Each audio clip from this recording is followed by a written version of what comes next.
Hello, everyone. Thanks for giving us your time today for VR Download. I'm Ian Hamilton in New York, joined by David Heaney from London in the UploadVR studios as we discuss the next steps in personal computing. We're wearing Quest 3 headsets today with last generation Meta avatars. We're using hand tracking and built-in microphones. We've got tablets in front of us that show us notes and comments so we can interact with our audience when we're live. And my thanks to our patrons for supporting the work we do over on UploadVR.com. In case this is your first time, you can become a paying member at UploadVR.com to support our work directly. And there, some of you have been able to support us as patrons with their names listed on our website and mentioned here on this podcast. So sincerely to all of our members and as well our patrons, including XR Developer News, Podum, the developer of Smash Drums, Holonet, Mike Manzano, Justin Corcoran at Phosphor Studios, Richard Meller, Parmesan, and Qubits. David, what do we have today? Hello, everyone. Good to see you all again. Good to have Ian back here in the studio.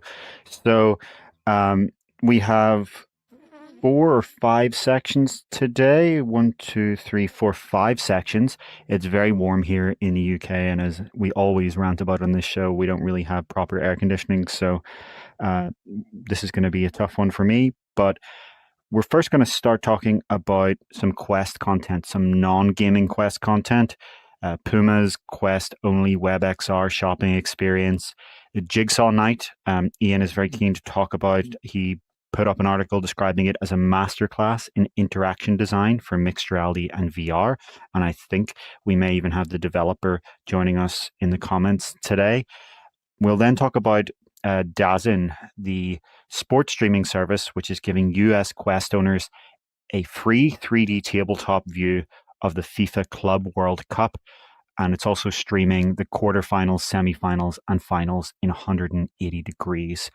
We'll talk about that while keeping in mind that it's the Club World Cup, not the World Cup that you may be familiar with. We then have some Meta smart glasses news. So Oakley Meta glasses seem to be launching tomorrow based on Meta and Oakley's Teases. CNBC has also reported that Prada Meta glasses could be a thing.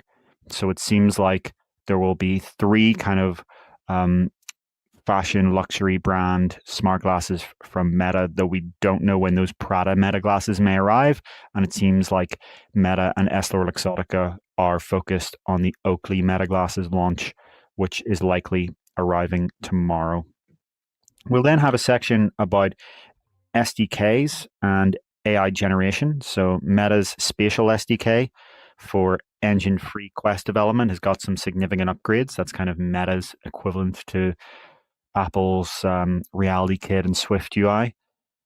We'll then talk about OpenXR. The spatial entities extensions have arrived, standardizing surfaces, markers, anchors, and persistence. So how headsets and glasses interact with your physical environment.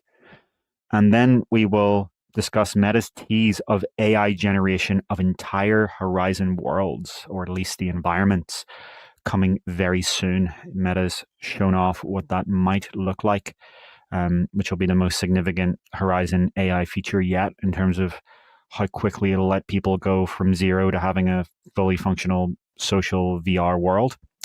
Finally, we will talk about some Oculus Studios news. So normally we don't talk about games in the game design context here. You know, we don't talk about like which games did the right things and what we think about the gameplay and reviewing games on this show, this being VR Download.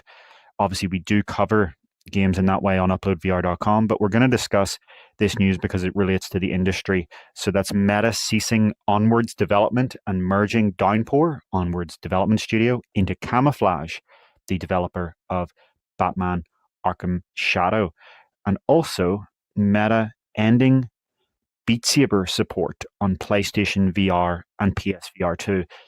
Not killing it on that platform. Some people have read this slightly wrong. It will still be available to purchase. You'll still be able to buy Beat Saber and all of the music packs to date, but they won't be releasing new music packs on PlayStation.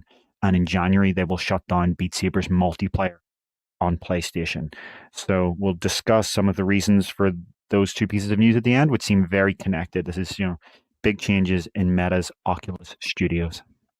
Yeah, I want to encourage anyone out there who might be tuning in for the first time to share the link out, or if you know someone who might be interested in VR, share the link out. We did this as I guess, kind of a stealth drop on the show. I set up the stream kind of quickly on my end, and we may not have gotten the same notification out there to all of our regular viewers that we normally do. So, don't know how many people we're going to have through the show. We tend to build our audience over the course of the show, and as always, we love those interesting sort of newbie questions from people who are just curious about VR for the first time.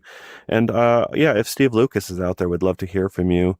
Got a lot going on with launch week of their app, but I absolutely adore that experience. I'm excited to talk about it. And I see Guy Godin out there in the comments, the creator of Virtual Desktop, Onakazi. I see username. I guess they had a name before when I was looking at it over there. And then we got Q Creator, TJ, Arlen. Thank you for tuning in. John, Biggs. Looks like people are finally starting to file in. And yeah, it was great to see you last week, David. Thank you for doing that show. I was dead. I had socialized the night before in the real world after trying Jigsaw Night. And yeah, I could not make that show with you, even though I would have loved to march the Starlink back up to the top of the ship and try to get it online at 6 a.m. my time. How are you doing this week, David? And you want to get into that first one here? Yeah, I'm doing okay. After that show last week, I did sleep for double-digit hours, as I predicted during the show.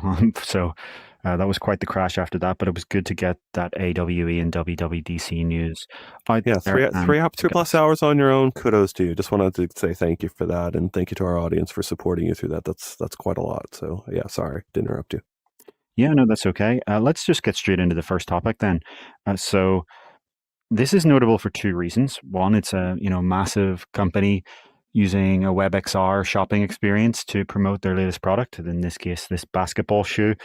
The other is that it's a Quest exclusive WebXR experience, which is something I don't think we've seen much of yet, unless I'm misremembering.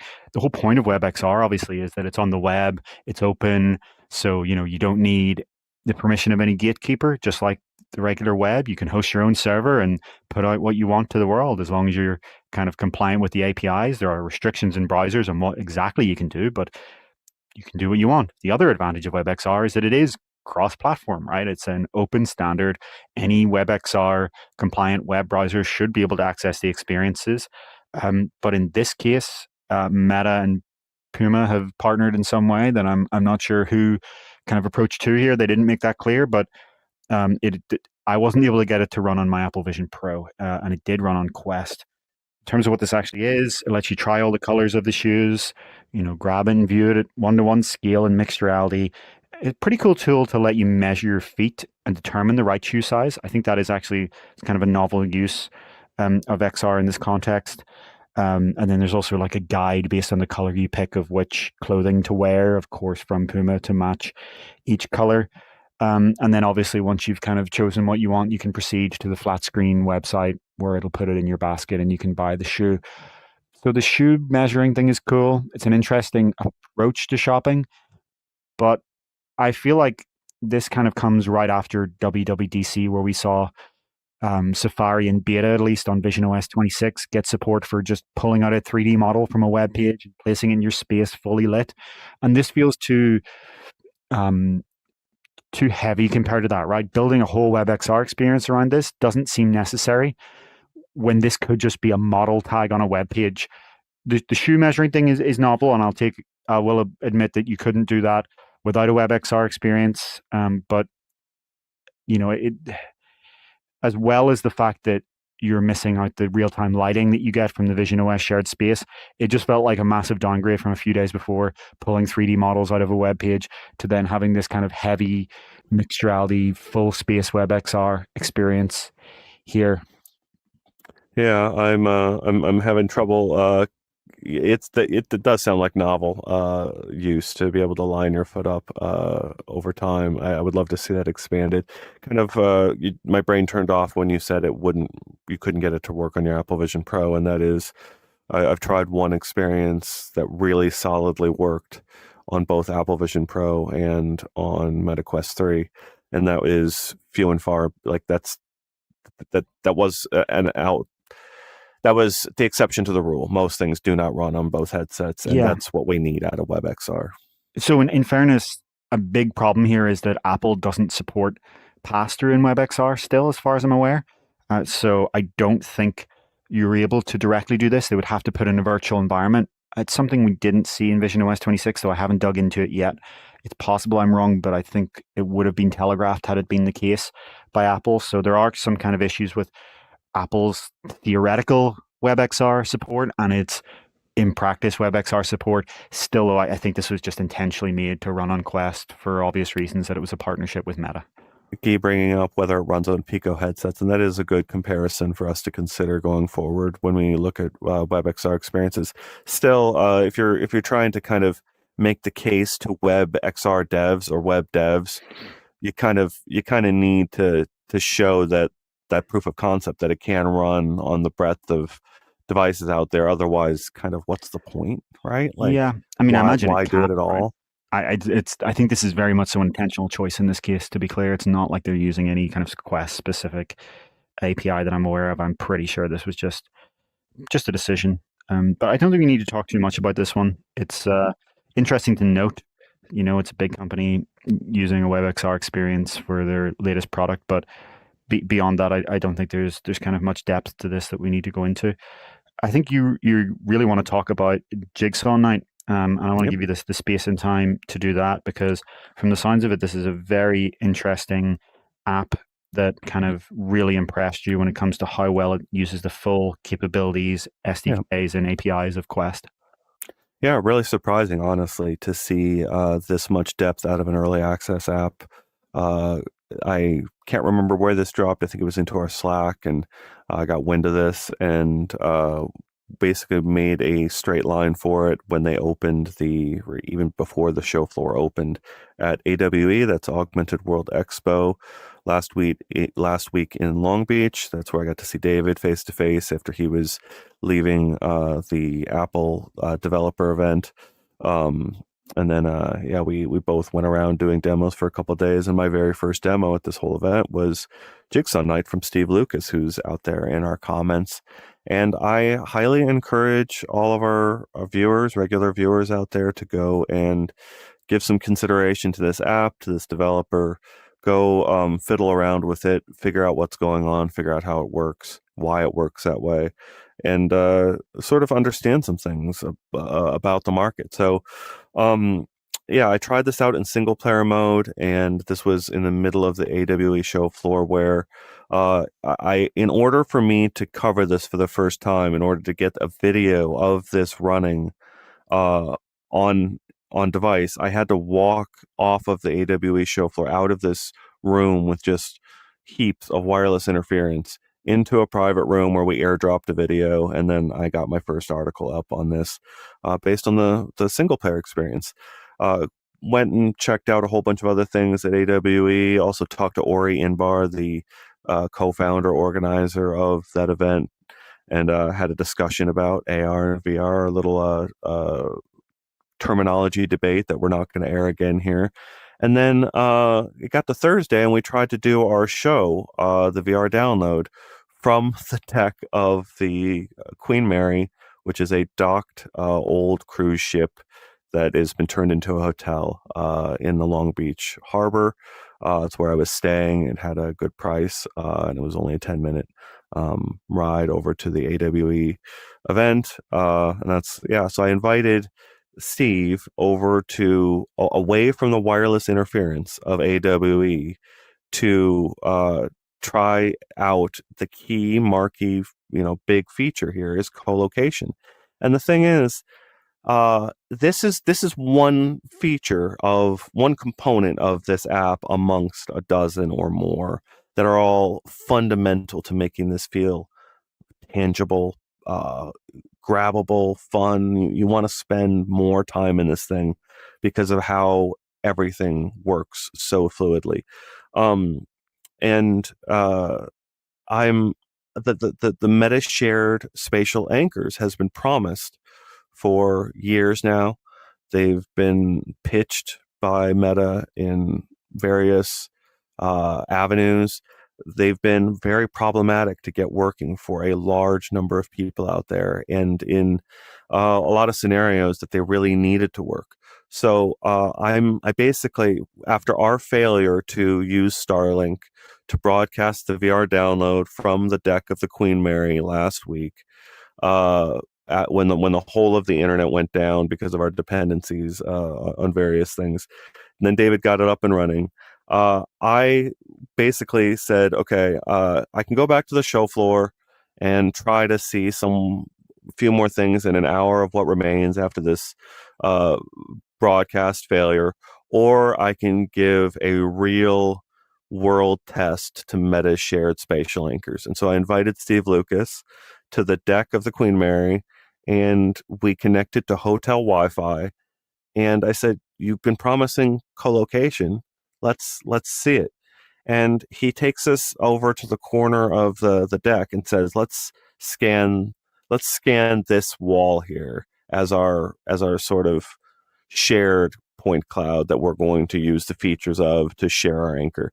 And then boop, this table pops up in front of me. We hit a party up button.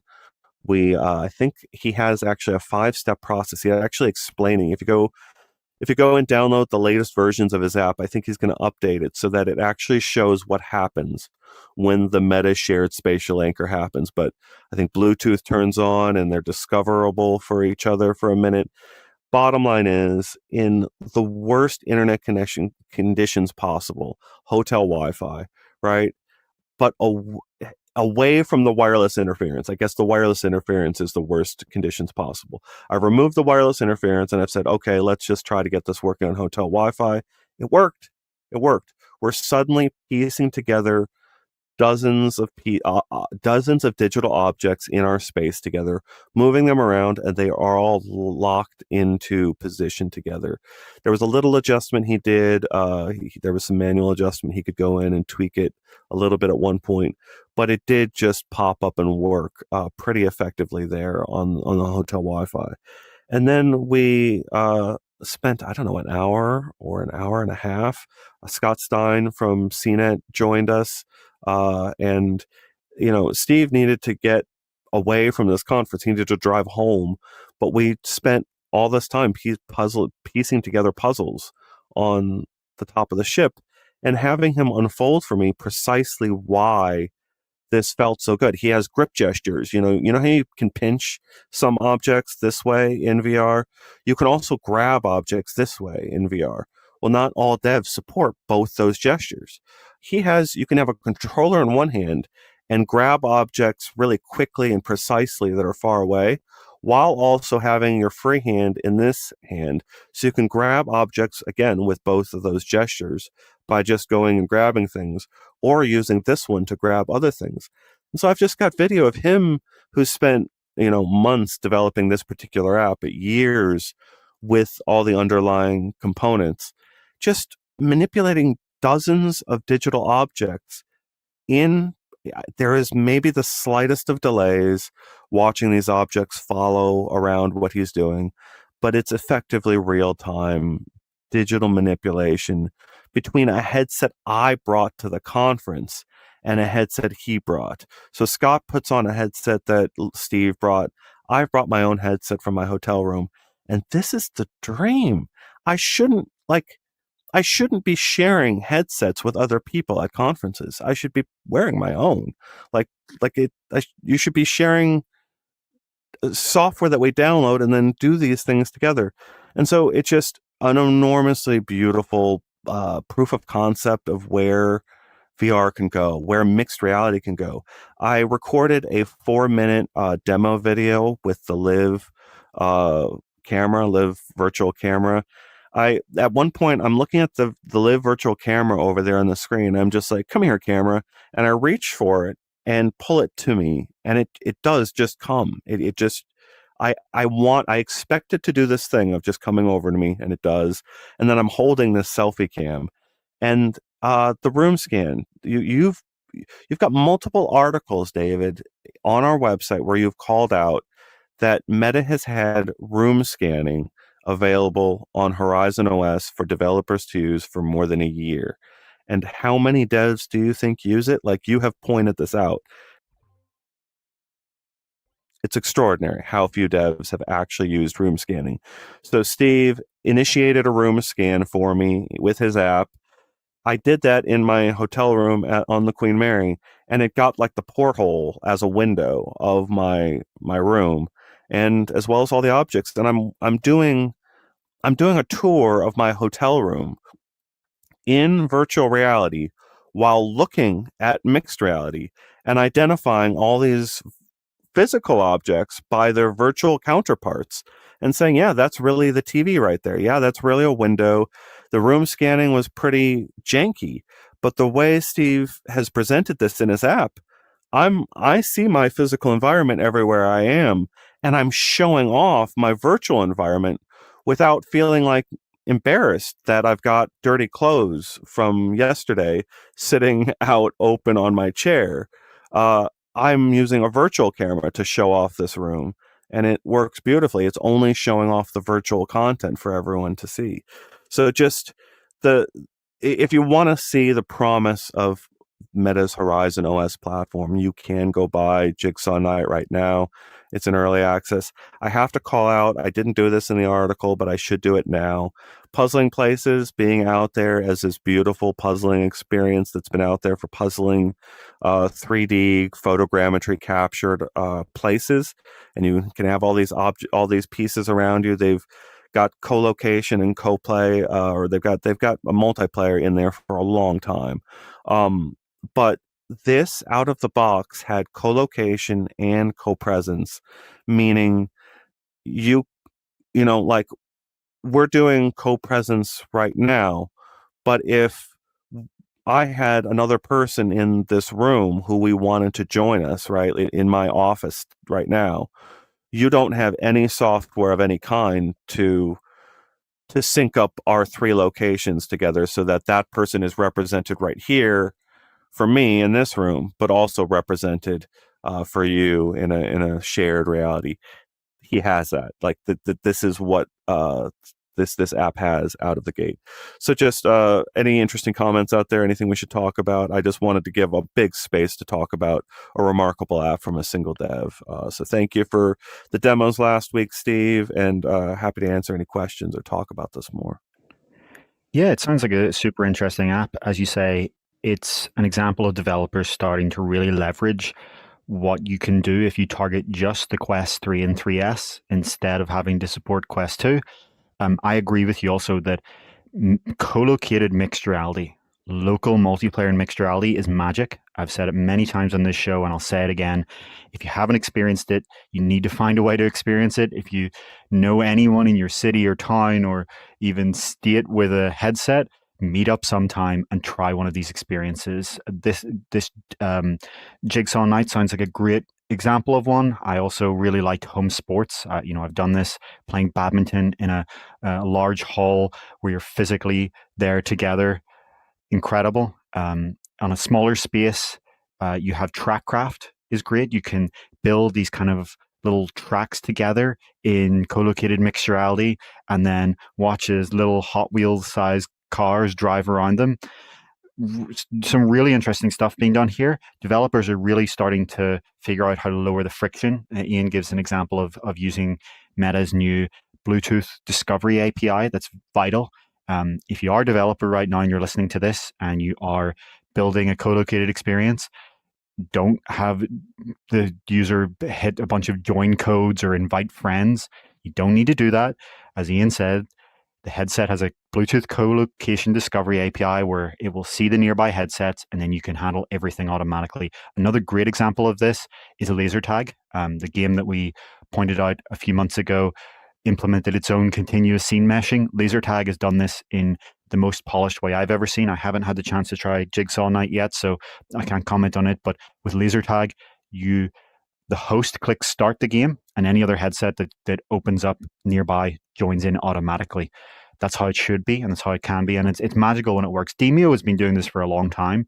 It's an example of something where the friction is a little bit higher. Home sports, the friction isn't that amazing, but I'm confident that now developers are doing this. On the whole mixed reality capture, but a VR version of your room thing, I think that is interesting because it points out that we still haven't seen mixed reality in the sense that isn't just putting a plaster as a background, right? There are a lot of mixed reality games today that you could theoretically do in VR with a virtual background, a virtual environment, or in MR. But once developers start to leverage this scene mesh that Quest 3 and 3S generate, you can start to do things with the geometry of the room, reskinning it. As Ian points out, he's in a virtual version of his hotel room. And you're seeing this virtual version where there's a bed in the same place as his bed, but it's not his bed. And the window's not the right window. It's a virtual version.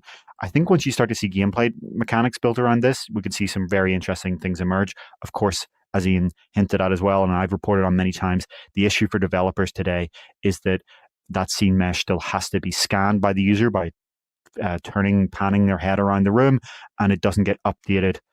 But on Apple Vision Pro, it does. On Pico 4 Ultra, it does. And there you start to see developers more open to using it.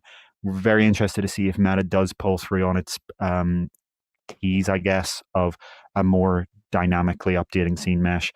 And I guess the real kind of factor that will affect this over time is when do we see Quest 3 and 3S be the majority of buyers on the Meta Horizon store? Right now, the pressure to support Quest 2 is still there. And we understand why any developer doesn't want to build a game around features that Quest 2 literally does not have, like features that you cannot do on Quest 2.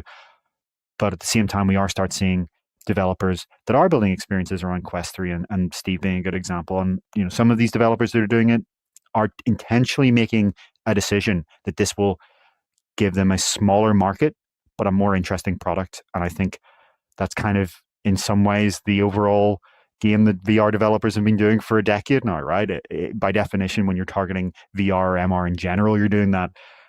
It's very brave, I'll put it, to go to even smaller subset. But I'm glad to see it happen because that's the only way that the content is going to move forward. Yeah, I'm looking at the discussion. Looks like people are all over the board. And as expected, we are building our audience over the course of it. We've got time travelers catching up on, listening to us at chipmunk speed in order to catch up. So thank you for everyone tuning in and catching up. I saw someone out there in Utah, and always chime off. We always love, if you can't decide what to say, let us know where you're watching us from, because we love all the weird places people tune in from. Hello to Earl, hello Craig, Techno, John as well, VR Gamer Dude. Let's see, Andrew, thank you for tuning in. And yeah, we do have Steve Lucas out there, the developer of Jigsaw Night. Just a bit of more context before we move on to this last Quest content story here. Wanted to give you just sort of, like, you can go find him on various social networks and get his story. He's been posting quite a bit about his journey. But I've been in contact with Steve a lot over the years, off and on, and it's been years since we contacted, but I have written previous stories as he's done basically the same app for HoloLens and Magic Leap. And I'm not going to, like, I don't want, those were remarkable products that did enormously positive things to, like, share these ideas or facilitate these ideas over the long term. We, I think, uniquely at UploadVR, David and I have been pointing out the winning architecture of a wide field of view VR headset, and then passing through AR and mixed reality through that architecture as sort of being a winner. But I want to point that out, that this was birthed. These ideas were born in transparent optics on devices that cost several $1,000s, had very limited field of view, but did the same fundamental thing.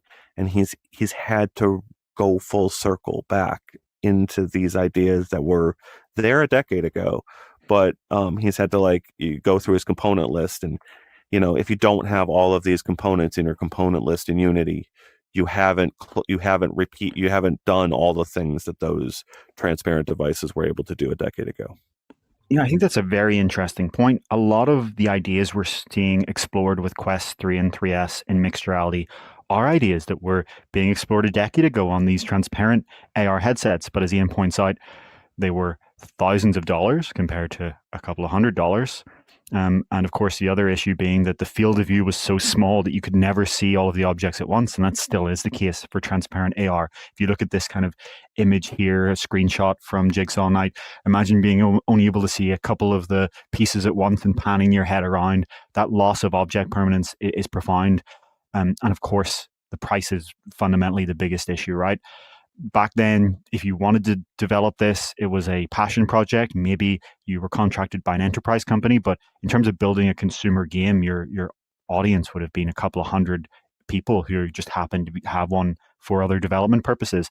Now, what's changed for developers is that there are millions of Quest 3 and 3S headsets out there, and maybe around 500,000 Vision Pros as well, if you want to support it as well. So millions of potential buyers, to the point where there's an actual potential market now. And that's really interesting to see.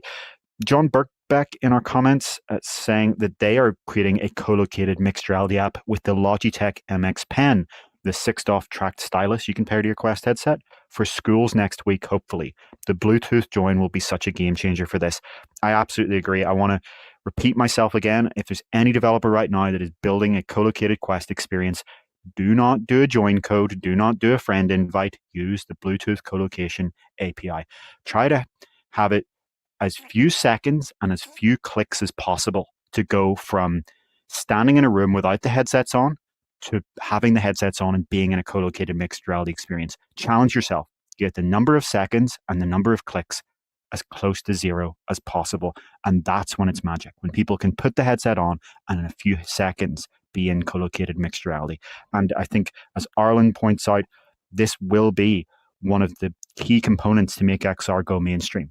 When people have multiple headsets in their home, families, for example, they can sit around a table and play an immersive board game or stand up in a larger room and have an experience together in the same room. I think it's so magical to try co-located mixed reality, and I'm repeating myself, but please, if you haven't tried it, try it. It's just as magical as trying multiplayer VR, for example, for the first time. I have yet to try one of the highest size puzzles here, but I am very interested to sort of press this game to its limits. But you can imagine, let's imagine 3 Quest headsets all in a room together with hundreds of pieces.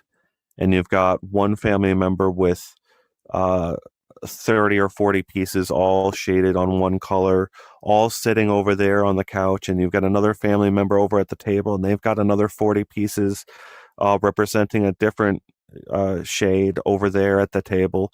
And you've got a person standing, like, pacing behind the couch as they're trying to piece together a whole bunch of flower pots. You could conceivably have that experience here. I have yet to do it. If you go and have that experience and it works well for you, or it doesn't work well for you, let us know. I'm sure Steve would love to hear about what glitches you encounter. But that is, like, the end is the goal of that I just described is in sight. That dream. And it is like fire, right? David has already said it, but like, you went from complaining about your headset being too heavy and only using it for an hour a week and saying headsets are too big and bulky for long-term use, to being something else. You realize, something else was actually keeping you from VR. It was all this. It was the other people in the room with you, right? And they could all be wearing headsets, and now you both are spending 3 hours in headsets together. And I brought Steve my battery packs, right? Steve was hosting the game. And he's like, just letting you all know, we've got about 10 minutes left. And I'm like, hold on one second, Steve. And I go and grab a battery pack out of my bag, and I handed it to him, and he just plugged it right back in. And I took away the concern of our little server session going bye-bye. Yeah, I was just going to completely agree with you there. The battery life is going to be the limit at this point. When you're playing these experiences with your friends, your family, your loved ones, your roommates, whatever, you will not be limited by this is too heavy. It's so fun that you will be thinking, I wish I had more battery life right now. And as you say, obviously there are solutions there.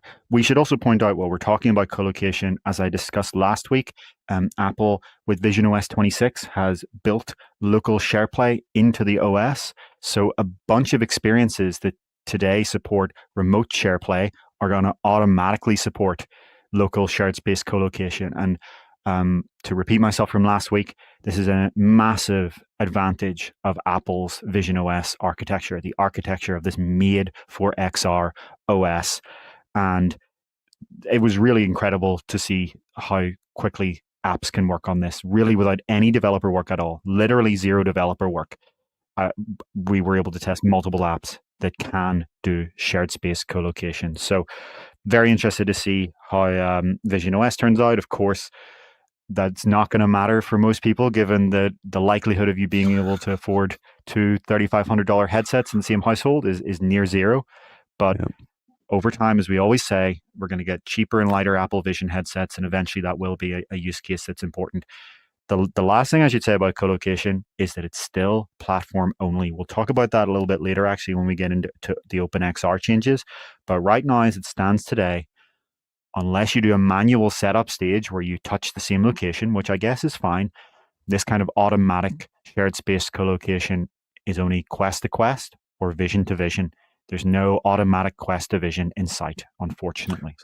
So Figment XR, we've mentioned it multiple times. We had a good, we got out there early covering that, but you can go get Figment XR for Apple Vision Pro, get it for a Quest, get it for a whole assortment of devices. That developer in particular is someone who also did this journey, just like Steve Lucas has, of going from AR devices to VR devices. And you can mark the same location in your room in an Apple Vision Pro and in a Quest manually, go, set the spot over the same, try to get it exactly right, and boom, all of your content syncs up.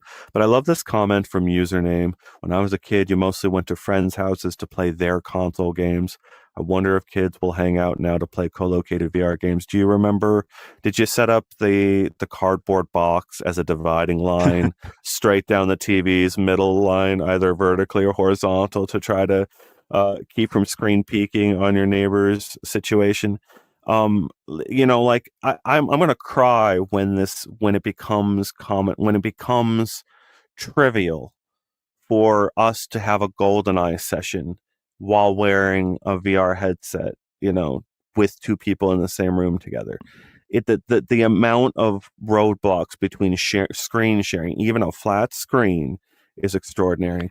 And yes, Username, I do think like this opens up, if you've got, you could have $600 or no, what, $900 worth of Quest 3S hardware hanging from your wall, and all of them could have 3 copies of Jigsaw Night logged in, and you put them up, you hit party up, and you've got 3 people playing,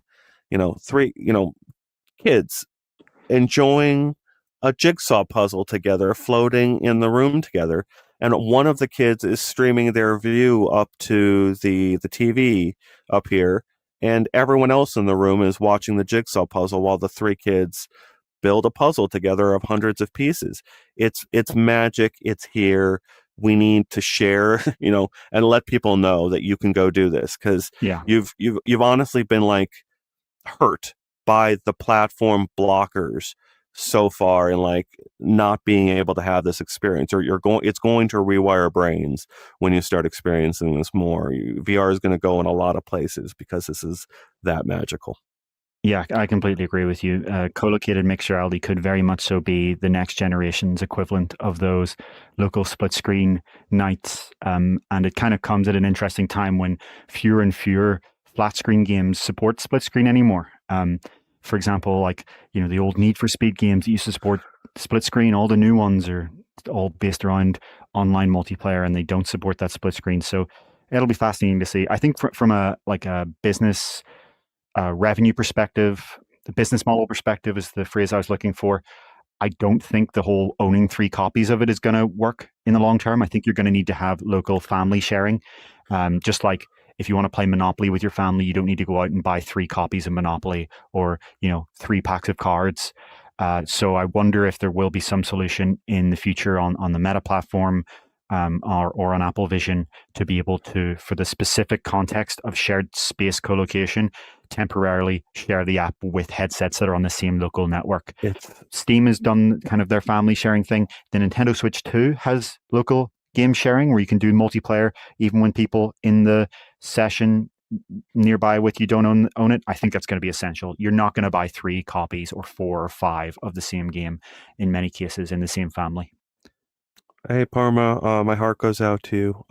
Thank you for the donation, but also just that's an extraordinary tough time for you. I remember when I lost my dad. It was 2018, and it was an extraordinarily difficult time. And honestly, that's around the time that I started working with David. He came on board, and it's been a long path. David and I learning to work with one another and build on each other's strengths. And it's been remarkable to find what joy and escape we can find in VR when the world gets tough. So I just want to say my heart goes out to you, Parmesan. I hope you're able to find some connection out there other than just this show. But thank you for this connection that you find here with us and with our show. Our heart goes out to you. And thank you for your support and for watching us. Anything else we want to talk about on this before we move on to this FIFA World Cup story? Yeah, I want to echo what you said to Parmesan. I'm so sorry for your loss, and I'm really glad that you can find such joy from this show. We love coming here every week to talk to you. And yeah, as Ian said, thank you so much for the support. And we hope to keep doing this for a long, long, long time. So yes, so sorry for your loss. If there's no other comments there on this topic, I do think we can move on to the third piece of news. It's getting very, very warm in this room, so I'm not sure how long I can do this for, but we'll see how long we can do it. So DAZN, DAZN, is a live sports streaming service on many flat screen platforms, and it now has a Quest app specifically for the FIFA Club World Cup. Now, do not confuse that with the FIFA World Cup. That's the kind of legendary competition where national teams have competed for almost a century. That's not what this is. This is the FIFA Club World Cup, a much newer competition which sees club teams that won each continental cup compete. So, for example, while England would be in the World Cup, Manchester City is playing in the Club World Cup. The World Cup is also next year, and this year is the Club World Cup. So this app lets you watch all of the games on a virtual flat screen for free. If you're in the US only, and we'll talk about that in a little bit, as well as see stats. It also gives you a 3D tabletop view, something that we have seen start to become a trend, because on Apple Vision Pro earlier this year, as we discussed on this podcast, the NBA's official app launched this for NBA subscribers, where you get this 3D tabletop view in front of you while you're watching the game behind you. On Vision Pro, you can't take a screenshot of behind, but there is a giant flat screen behind.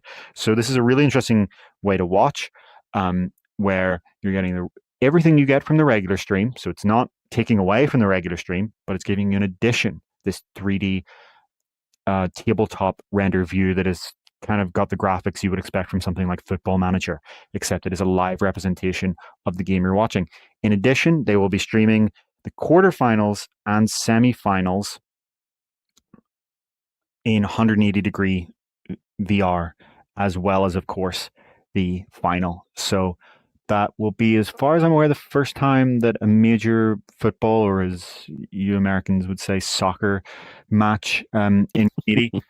But of course, deeply ironic that the only country you can watch this in, and this is my rant for today, is the United States. I understand there are probably very good licensing reasons behind this, but it's crazy to me that the first time you can watch, football, I'm just going to keep calling it football because it's football, in 180 degrees, it's US only. Obviously, you can use a VPN, but I'm talking about what, the average regular user would have access to. That's so frustrating, but I hope to see it come to the rest of the world.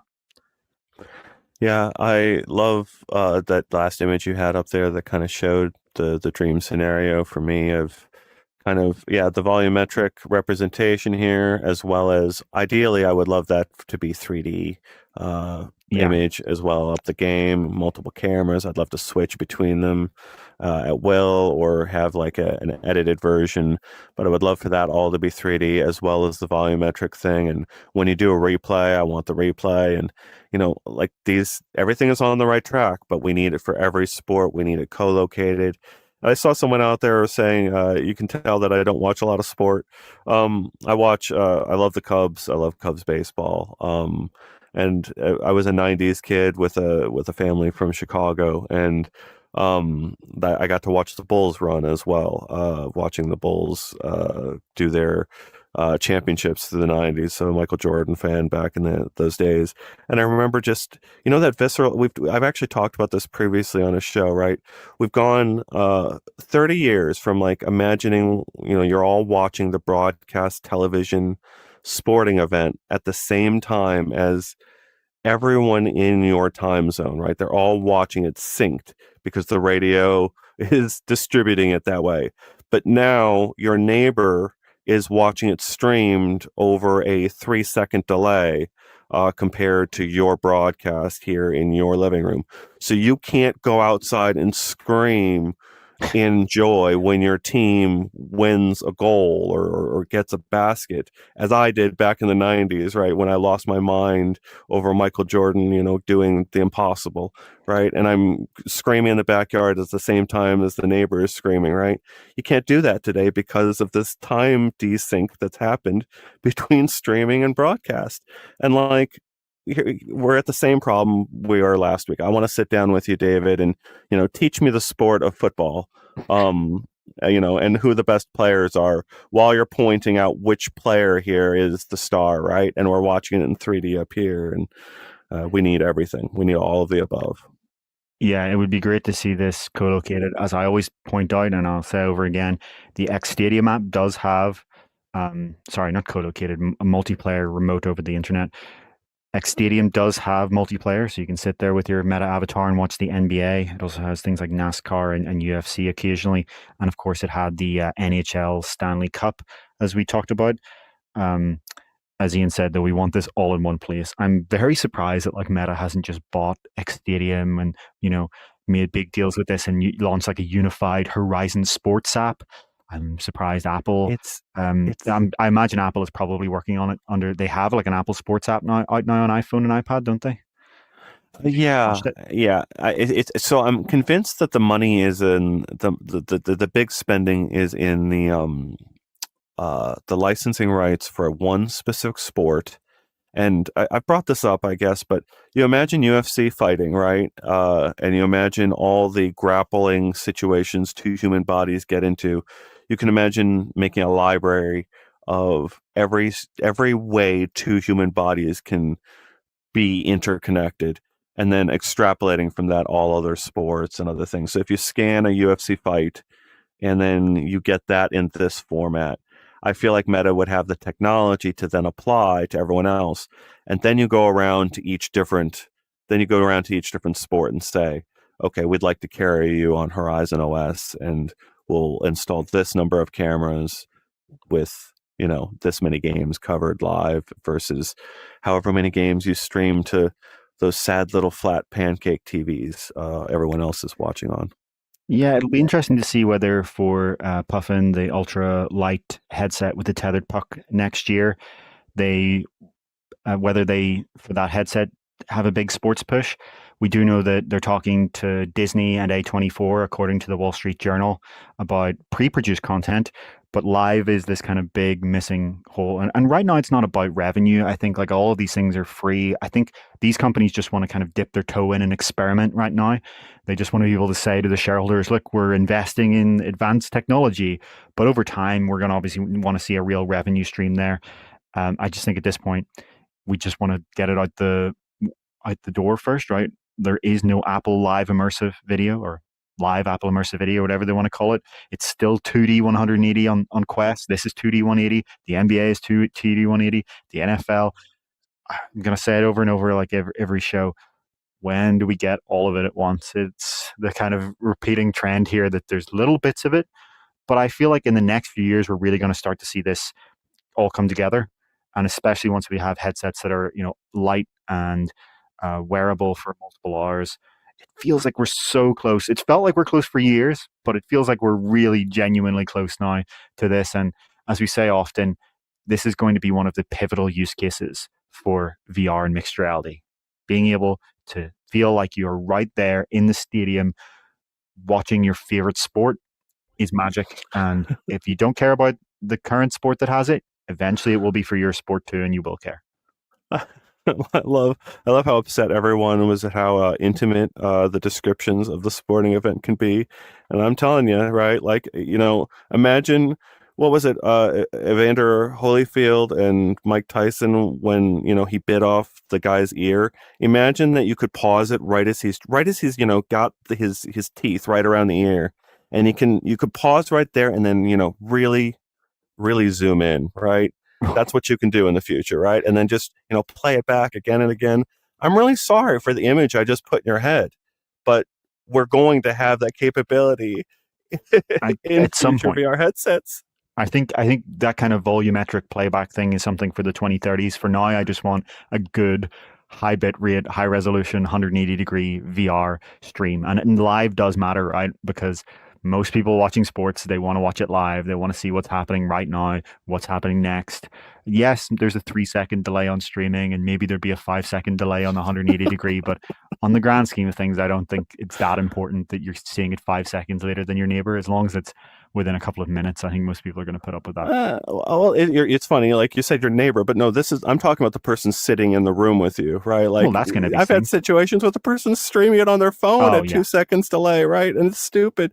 And again, I'm sorry for the bad images. I don't want to watch too many of these sports. I want just baseball at distance, right? I'm going to sit back. I don't need to get up there that close, but it's. I can imagine it happening, and it's very upsetting. All right, let's move on, David. How long is a baseball match, roughly? Baseball match. Baseball game, whatever. It's interesting. They instituted rules like last season or the season before to move the game along, and it's like 2 to 3 hours now. Yeah, so it's actually faster. That's a good example of one where you would want to be able to multitask, right? We hoped that Vision OS 26 would allow this. It doesn't. Horizon OS does. So if you did have like a live baseball game being streamed, you could, sit there and work on your virtual monitor while you're in the stadium, right? So you're there, you're courtside, but it's as if somebody is like holding up a monitor, there in the court, which is obviously something you can't do in reality. You can bring your laptop.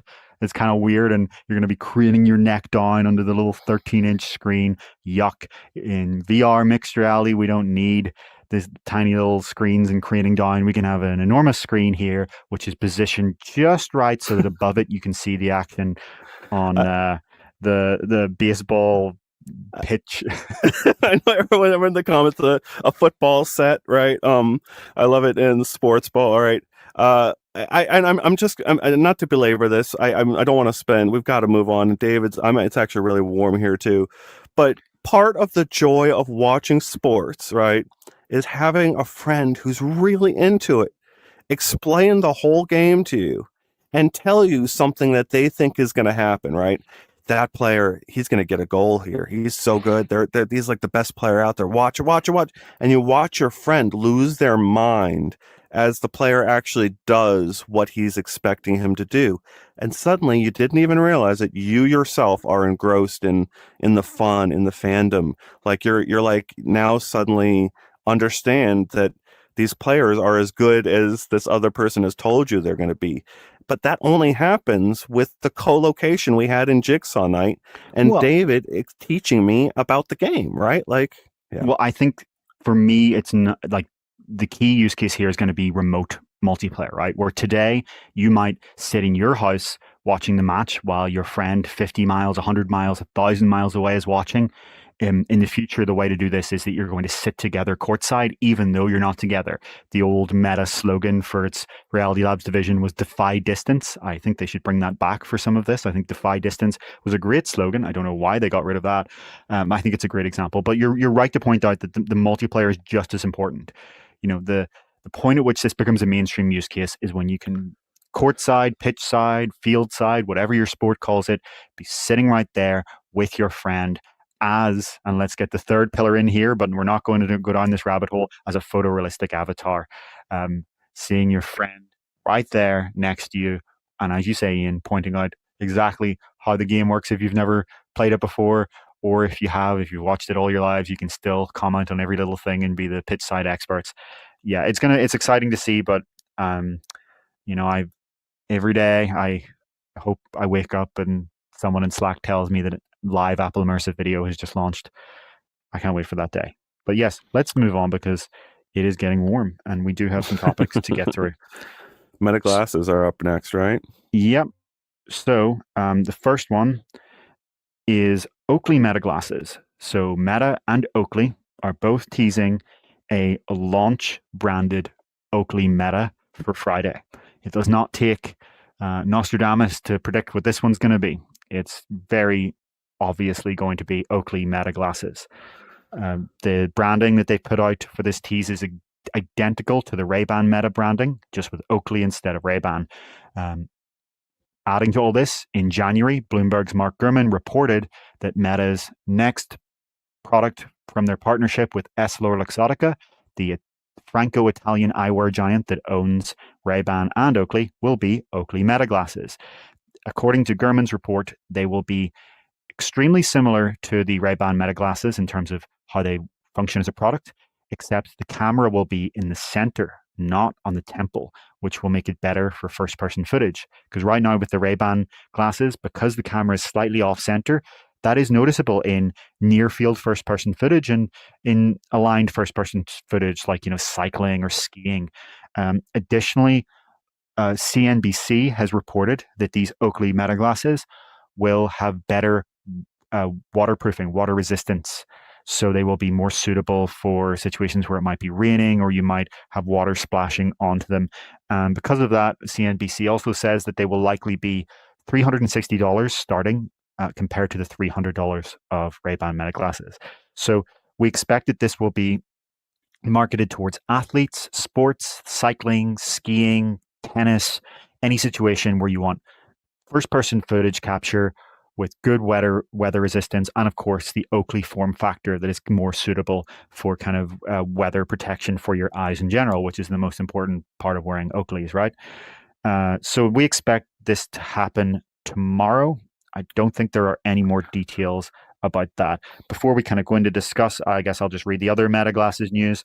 That same CNBC report suggests that the third Meta partnership with EssilorLuxottica will be Prada Meta glasses. Now, you may, if you're aware of kind of the European luxury brand market, think, hang on, Prada is not owned by EssilorLuxottica, and you would be correct. However, Prada does license its eyewear to EssilorLuxottica. So Prada glasses are actually made again by EssilorLuxottica. This is why we've said so many times that Meta's partnership with EssilorLuxottica, which last year it renewed into the 2030s for another decade at least, is one of its most important strategic decisions ever. So we often talk about what Meta's big kind of strategic disadvantages are going to be in this industry in general when it comes to not having an existing ecosystem, right? It doesn't have the Play Store, it doesn't have the App Store, it doesn't have your Android or iPhone, it doesn't have your, the control of a desktop OS like Apple does with Mac. But Meta made a decision years ago to partner with the company that has effectively a global monopoly on eyewear brands. Now, that's a little bit of an exaggeration, but EssilorLuxottica is like 10 to 20 times bigger than any of its competitors, and it owns some of these iconic brands. So when it comes to the Prada Meta glasses, Prada glasses have this kind of distinctive, intentional, thick stem, thick arm anyway. And I speculate, this is only my own speculation, that Meta could perhaps use this to do a higher end product. Prada glasses are already more expensive. They could put a much bigger battery in there and allow for kind of all day use. They could even use this thickness to introduce some new features, right? It could be, LTE or 5G connection built into the glasses. It could be more compute on board to do more things without the phone. It could even be the first way that we see designer glasses with the heads-up display. So Meta this year is reportedly, according to a bunch of reports, launching its own first-party smart glasses with a heads-up display, codenamed Hypernova. But these Prada glasses, which to be clear, there's no timeline for, this probably is a 2026 thing. They could be the way that those start to get introduced into the kind of mainstream fashion brand market. All of that speculation, though, all we know about the Prada glasses is that they will be a thing, according to CNBC. Yeah, I think we can probably move on from this really quickly into the next things, but I just have to reiterate for anyone who's new that there is a missing piece of the puzzle that Meta has yet to roll out, and that is their wristband project.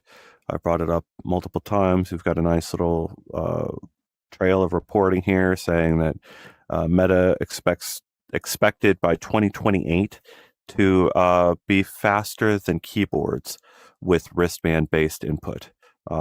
Typing out, basically sensing what's coming through your wrist and the signals you're sensing and training yourself to interact with the wristband. That's the surface, that's the missing input device, missing part of the puzzle of investment that Meta is throwing at all of these glasses, right? You can operate them without the wristbands. You can use voice. You can use the buttons on these things. But what happens when you add the wristbands? What can you do with these things? Meta's going to make that a big part of their story in the next year. Yeah. So as Bloomberg's Mark Gurman has reported, Meta currently plans to bundle the wristband with those Hypernova glasses that are launching in October. To be clear, these Hypernova glasses, according to the reports so far, will be a Meta first-party product, not a partnership with EssilorLuxottica. So I did see a comment here saying, let me find the comment, won't these glasses be obsolete when the Meta HUD glasses arrived, is what the comment asked. And the answer is no, because of price. Those Hypernova glasses from Meta are reportedly going to cost on the order of $1,000 to $1,500. In comparison, the Ray-Ban Meta glasses, which to be clear do not have a display of any kind other than one little LED, are $300. These Oakley glasses will reportedly be $360. You could imagine the Prada glasses being $500. That's just a complete guess for what it's worth. But you can see how there will be a widely diverse smart glasses market here with pricing all over the place. And over time, there will, of course, be heads-up displays arriving in these glasses. But for now, they are just simple, camera, microphone, speakers, and AI glasses that I still find a lot of utility out of, even without the display, but it would obviously be a lot better with a display. Well, the gap is also, as soon as you've got a display and as soon as the display is stereoscopic, field of view, taking over your entire field of view as a VR display, the category completely changes. You have a completely different category of device. And so I need to address the person out here asking for X-ray glasses, right? And I've got them right now. They're the Quest 3S and the Vision Pro. You take a room scan of your house.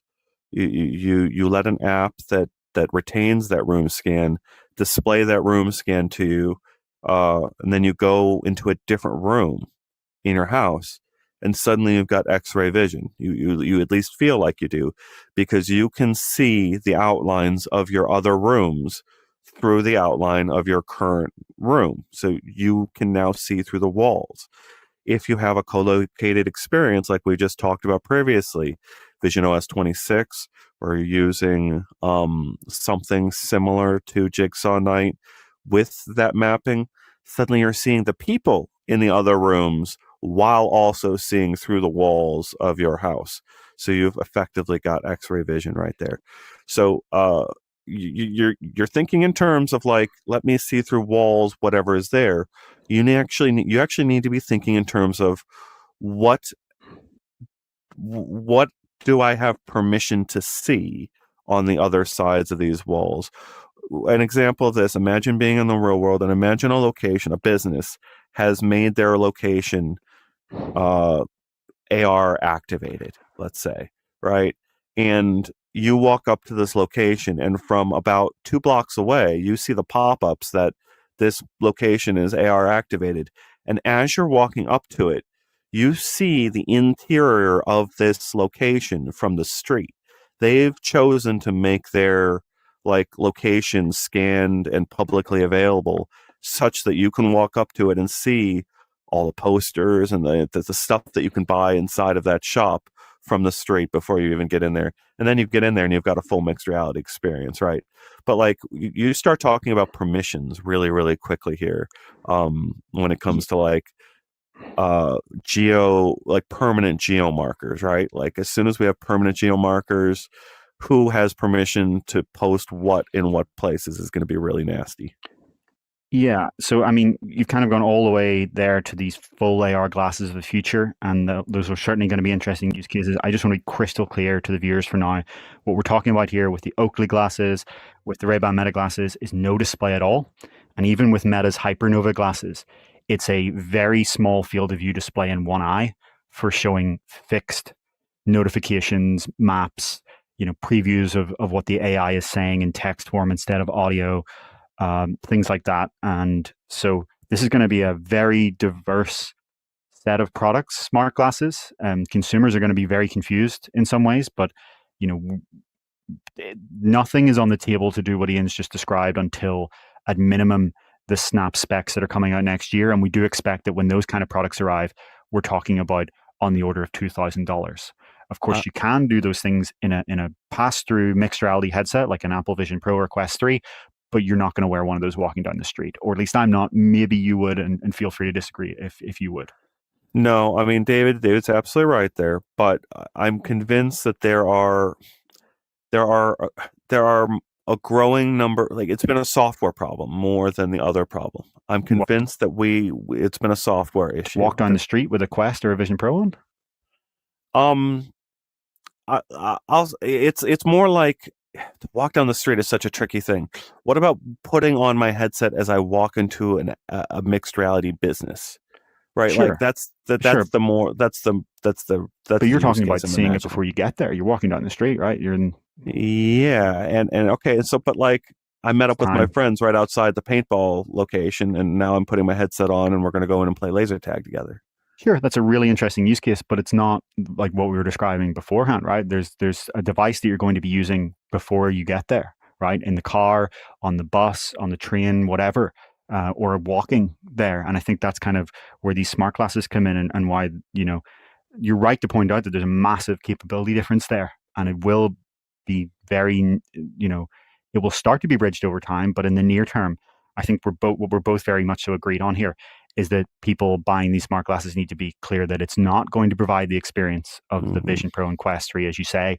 If you want this kind of immersive experience, anytime you're talking about, I want the glasses to show me all of this kind of virtual objects or virtual interfaces, that's not on the cards for quite a long time. And if you want that kind of experience, you need a pass-through mixed reality VR headset like a Quest 3 or a Vision Pro.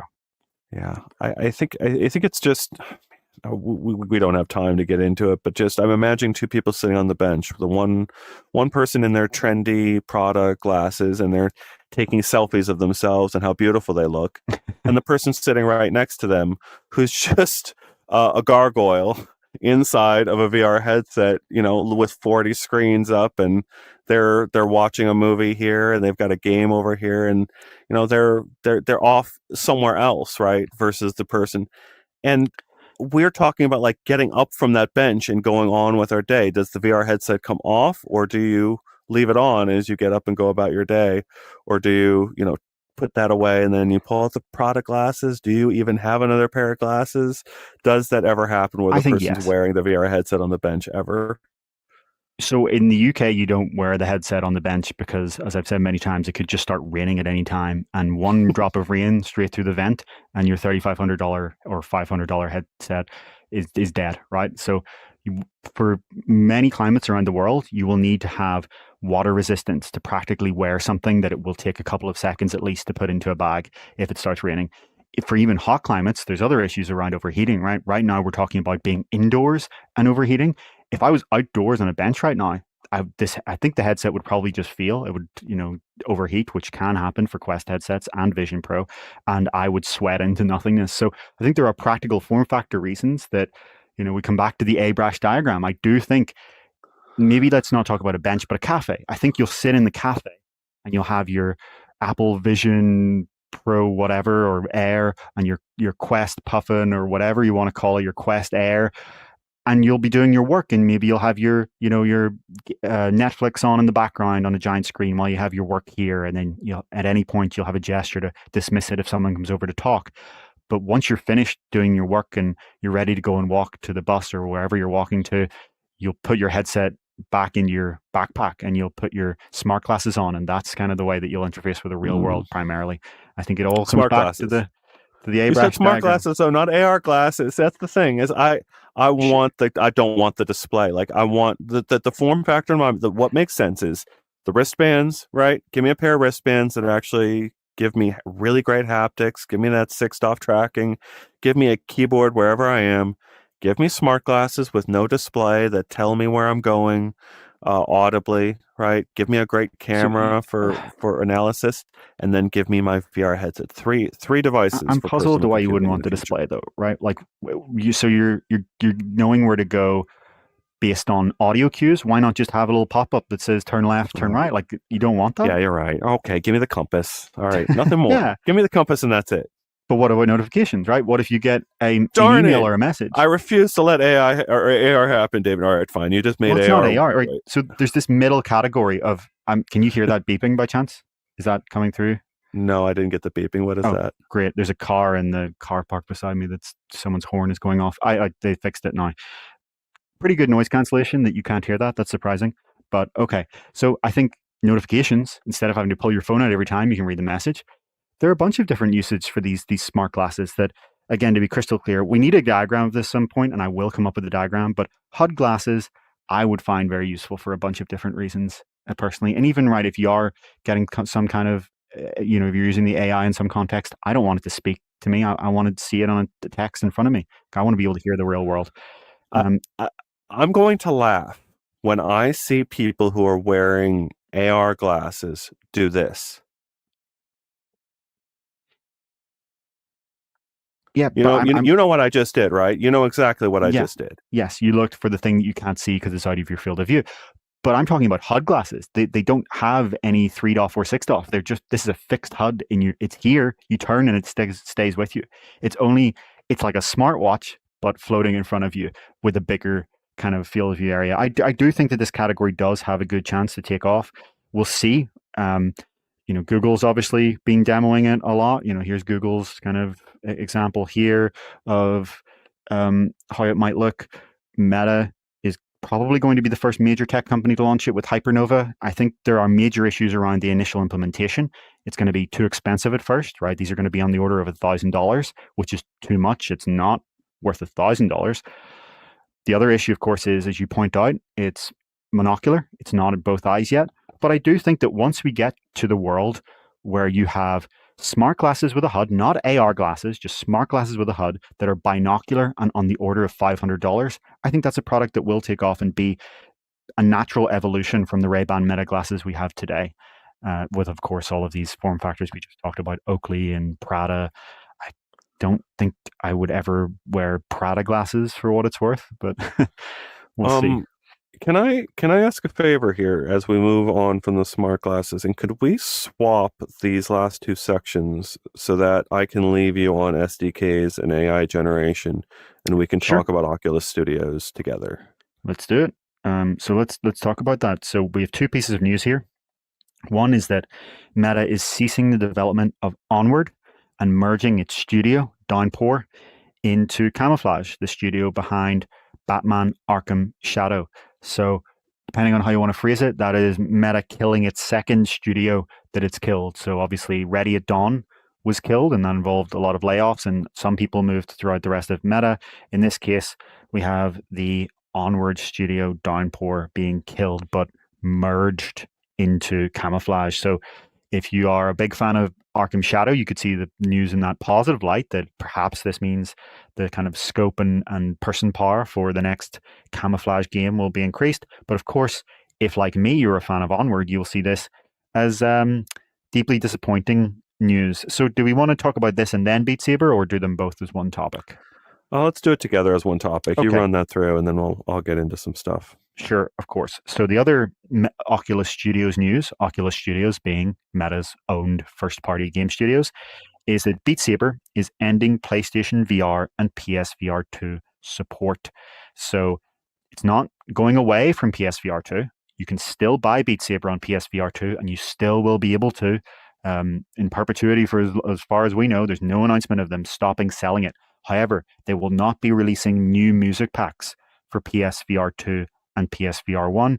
And in January, they will remove multiplayer for PSVR and PSVR 2. So if we fast forward to February 2026, Beat Saber is still there on the PlayStation Store for your PlayStation VR 2. You can still buy it. You can still buy all the music packs, but you don't have multiplayer and you don't have any music packs released since June 2025, right? If some big artist comes in August or September on Quest and Steam players get that, PlayStation VR ones don't. So I just want to make those terms clear before people there has been some conflation here of like Meta's removing it from PSVR 2. That's not the case. They're just not supporting it anymore on that platform. To be clear, I think we should also say it's still staying on Steam, which is really interesting before we get into this discussion. Meta has specifically said in the statement here that there's no changes to Steam and that Steam will continue to get music packs in the future and continue to have multiplayer. Yeah, very, very interesting. It's kind of hard the way this stuff rolls out week in and week out. It's like we see it coming for years, and then all of a sudden it takes like, I don't know, 6 months, week by week, for this stuff to actually happen. But we certainly expect by the end of this year to be a completely different VR mixed reality market. I guess if Guy Godin is still out there, I had like a sort of random probing question I was going to ask of, just imagine a Deckard out there, right? Would there be any value to you as a dev to make an operating system that could replace the default operating system of a standalone VR headset? You've done a lot of really interesting things with virtual desktop. I wanted to understand whether you get any performance gains by like becoming an OS layer, if that was something you could ever do out there as virtual desktop, if a VR headset ever gave you permission to do that. And I saw Guy reacting to this shutdown here out there, and I kind of wanted to throw back that question, and I'll read out your response if you say something there. Meta has purchased a bunch of studios, and I have called this out in an article. I'm going to call it out here with our audience. Between Deadpool VR and between Arkham Shadow, they have two completely independent teams that can give you amazing role play, long-term fantasies of power, of superhero power. You can have all the gunplay of Deadpool. You can have all the X-ray vision of Batman with his I can't remember what his vision is called, but his special vision. And those are just the beginnings of those power fantasies. You've got Iron Man VR, and between those two teams, you could go to Disney and say, we have the team ready to go and make whatever complementary project you'd allow to be made in VR for gaming. And that's actually a really useful tool. Like in Deadpool VR, they had an extraordinarily long list of comfort features. They've been building up the comfort features amongst their various projects over time, and you can spend hours in their latest games and feel pretty comfortable.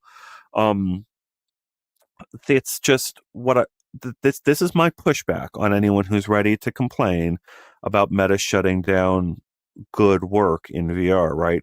Echo Arena, we were live inside of this studio when Meta broke the news that Echo Arena was no longer going to be something they were actively developing. The people who loved Echo Arena are still trying to bring that back in different ways, even if it's not within Meta's servers. And I just have to push back here that no matter what happens, we're going to be listening for whether Camouflaj and I can't think of the name offhand right now, the developer of Deadpool VR. These two development studios, if we hear that these two development studios get shut down or has massive layoffs from where they are today, I'll start wondering whether Meta is committed to VR gaming over the long term.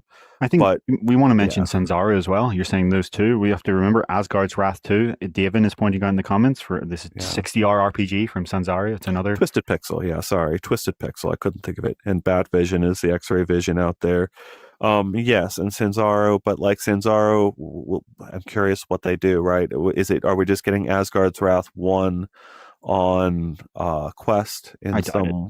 Yeah, they'll build something more there, right? But like that was, I'm curious if they learned anything from the 10-hour or 15-hour RPG being such a. It wasn't just us that called that a slog, right? There were other people It was that found mostly that us. to be a thing. I'm going to be honest with you. The Mostly reception us. was overwhelmingly positive from everyone else except for us. But it's like that's the thing. It's not that. That's not the audience, David. Right? But Like store reviews are very good as well.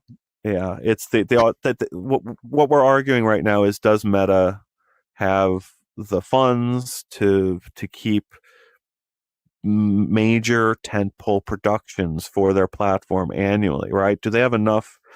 Can next Christmas 2026, are they going to have another great game that you can only get on Meta headsets or Horizon OS headsets, and it's bundled with whatever new device they're selling that year, 2027, 2028? Do they have another? Are they able to keep this up going into the future? So they've certainly set that expectation, right? We need to point that out. So for 3 years in a row now, we're seeing a blockbuster VR game, not from Sony, not from Valve, from Meta. So I always think it's quite ironic how everyone's kind of calling out, it was Meta going to abandon VR gaming. There is no company on the planet investing more in VR gaming than Meta. We had Asgard's Wrath 2, we had Batman Arkham Shadow, now we have a Deadpool VR coming. And of course, before that, they ported Iron Man over. They got Resident Evil 4 into VR years before it was on PSVR 2. So I agree with you that they've set big expectations there. And if they don't pull through next year, that is going to be disappointing for VR gamers. But they do have these studios. And I saw a comment here that I want to point out to kind of put all this in context, which said, so what studios of the 10 to 20 Meta ate up are still around? 3? Let's get the real numbers here. Meta acquired 8 studios. It is now closed 2 of them, so 6 of them are remaining. Most of those studios never developed any VR game before Meta paid them 100% of the funds to build a game. So they didn't eat them up out of the market. Meta was already one paying these studios to make content. Downpour is an example of one of the few that wasn't, right? So Downpour is a genuine loss to the industry. I really liked Onward for what it's worth. I still think that Onward has fundamental VR design that is better than the vast majority, if not all, of the other shooters on Quest. I think the developers of Onward understand something about the relationship between VR design, VR game design, and immersion that the other shooters don't, and that they're kind of too flat screen derivative, and that Onward is fundamentally a VR game first. And I think it is, again, it's not going away, right? It's another example of, is it really gone? But it's not going to get any more updates. And the world that we're in and how people are is that if something's not getting constantly updated, it's dead to them. So unfortunately, Onward is effectively dead in that sense. But I think you're right to saying it's going to be fascinating to see what do we get from these studios, because we have Twisted Pixel with Deadpool, we have Sanzaru with the Asgard's Wrath series so far, we have Camouflaj with Iron Man VR, and then Batman VR. But there's also Armature, the developer of Resident Evil 4 VR for Quest, that hasn't announced any project since then that I'm aware of. So we do expect that potentially next year, 2026, could be the year for Armature's next project. And I don't know about you, but I played Resident Evil 4 VR on Quest 2, and it was fantastic. So I'm interested to see, will they do the same thing again? Will they take an old classic game from the early 2000s and bring it into VR with the same polish or even more than Resident Evil 4 VR? Yeah, I think it's weird. People have been really defensive in the comments. While this is not like, I don't think we're saying that they're getting out of, like, we haven't made any indications that Meta is getting out of VR gaming. It's actually absurd when you consider the amount of investment. And what we're actually saying is, if you wanted to get a VR game made on any particular property in the world, if you were looking for a partner to get VR games made that are high quality in a specific brand or property, you're the first people on your list should be Meta's Oculus Studios. You should be coming to Mark Zuckerberg and Andrew Bosworth and saying, can we make a deal to task your teams to build our game for VR for your headsets? Because every indication here is they've done a really good job with the last 2 to 3, 4 plus exclusives. And that's something that they can really build on going into the future. What I think it's like, what we have to level that with is, what does Meta need? They need an annual tentpole project that is exclusive to their platforms, and they need a couple of years of development time to let someone go and build that. Here's what I'm wondering is, if you've got 4 or 5 teams that can annually be like, okay, this is the team that's queued up this year to ship for that Christmas holiday season. Do you have other devs or other teams that are just in Horizon Worlds making content for that platform? Well, they do have a studio they spun up for Horizon Worlds content, and it's a great question to wonder, are any of the studios we've just talked about, is their next project in Horizon Worlds? It's a great question. I guess also the other question is, are they going to stick with the strategy of flagpole single player games, or are they going to go for multiplayer live service stuff, right? We're assuming that they're going to keep doing this. It's quite remarkable, actually, that the past 3 blockbusters in a row, these yearly blockbusters for Meta, have all been single player, deep, traditional, full VR games. That's something that if you had gone back 2 or 3 years ago, even 1 year ago, and asked someone, what's Meta's next blockbuster going to be, they would have told you it's a mixed reality live service game in Horizon Worlds, right? And it hasn't been. But obviously these games are in development for 3, 4, 5, 6, sometimes years. And there's kind of this lag between what we're seeing arrive today is what Meta's strategy was, 4, 5, 6 years ago. So will be very fascinating to see. Arguably, they do have 2 live service games at the moment, right? The Beat Saber is technically, it's a game that people buy once and then buy DLC for. Population 1 is one we don't talk about enough. It's an excellent game. I really enjoy the Population 1, and it's a free-to-play game with in-app purchases. So they do have that there. I wonder why they don't name it Horizon Royale or something like that. It seems like they could probably bring in their avatars, and it seems like a lot of missed opportunity there. But for now, that's interesting. Within is obviously another one being pointed out here. Supernatural. We've seen that there were layoffs there, but there doesn't seem to be any immediate massive downscoping there. Will they try to do something there? It's going to be interesting to see. But I think Armature is probably next up if we're looking at one of these studios. I don't see how any of these other studios are going to come out with something. So I just want to call out Arlen's in our comments, his calls for a Wolverine VR game. We've talked about Deadpool and Wolverine and how we want those wristbands to become the blades of Wolverine. I'm going to throw out there just my fantasy there that I just went out to a comic book store here in New York, and I got a couple copies of, is it Amalgam is I think what the label that they had on these comics back in the 90s and the 70s. I get confused about when these actually aired. But they had a whole line of comics where they crossed DC heroes with Marvel superheroes. And it was one of the only times in history that they did it. And my personal fantasy would be to have that happen in VR. To have somehow, like, if you've got a limited budget, you don't have $100 million to throw at the development of a flat screen game. And if you've got this limited audience to begin with, let's get like I can't think of what there was a Batman crossover. It was like a Batman Wolverine crossover character between these 2 DC and Marvel heroes. What if you could be that character only in VR in this alternate universe that only exists in VR? You don't go to flat for it, right? I want VR to start pulling in those types of experiences, right? Like Deadpool VR is amazing, but there's still a Deadpool flat game from years ago. There's still movies. It's not something that can only be done in VR.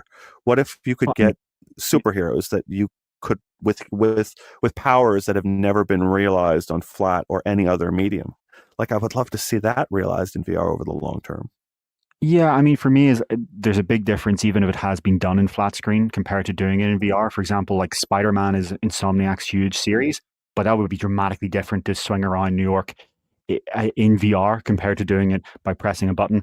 I'm going to have to shoot down your Wolverine idea for the exact reason. Insomniac's next PlayStation 5 flat screen blockbuster is Wolverine. So ironically, it is the next big flat screen title. That's why it won't be coming to VR, because they're doing it for flat screen. And unfortunately, Insomniac recently confirmed they're not working on any PSVR 2 projects, to the disappointment of the PSVR 2 community. But I agree with you. It'll be interesting to see, does Meta keep doing the superhero thing? Do they kind of leverage partnerships with Marvel to keep releasing more and more Marvel games? Because we have seen, it's not a coincidence that the last game was Batman and this one is Deadpool, right? It's not a coincidence. It may be a future trend.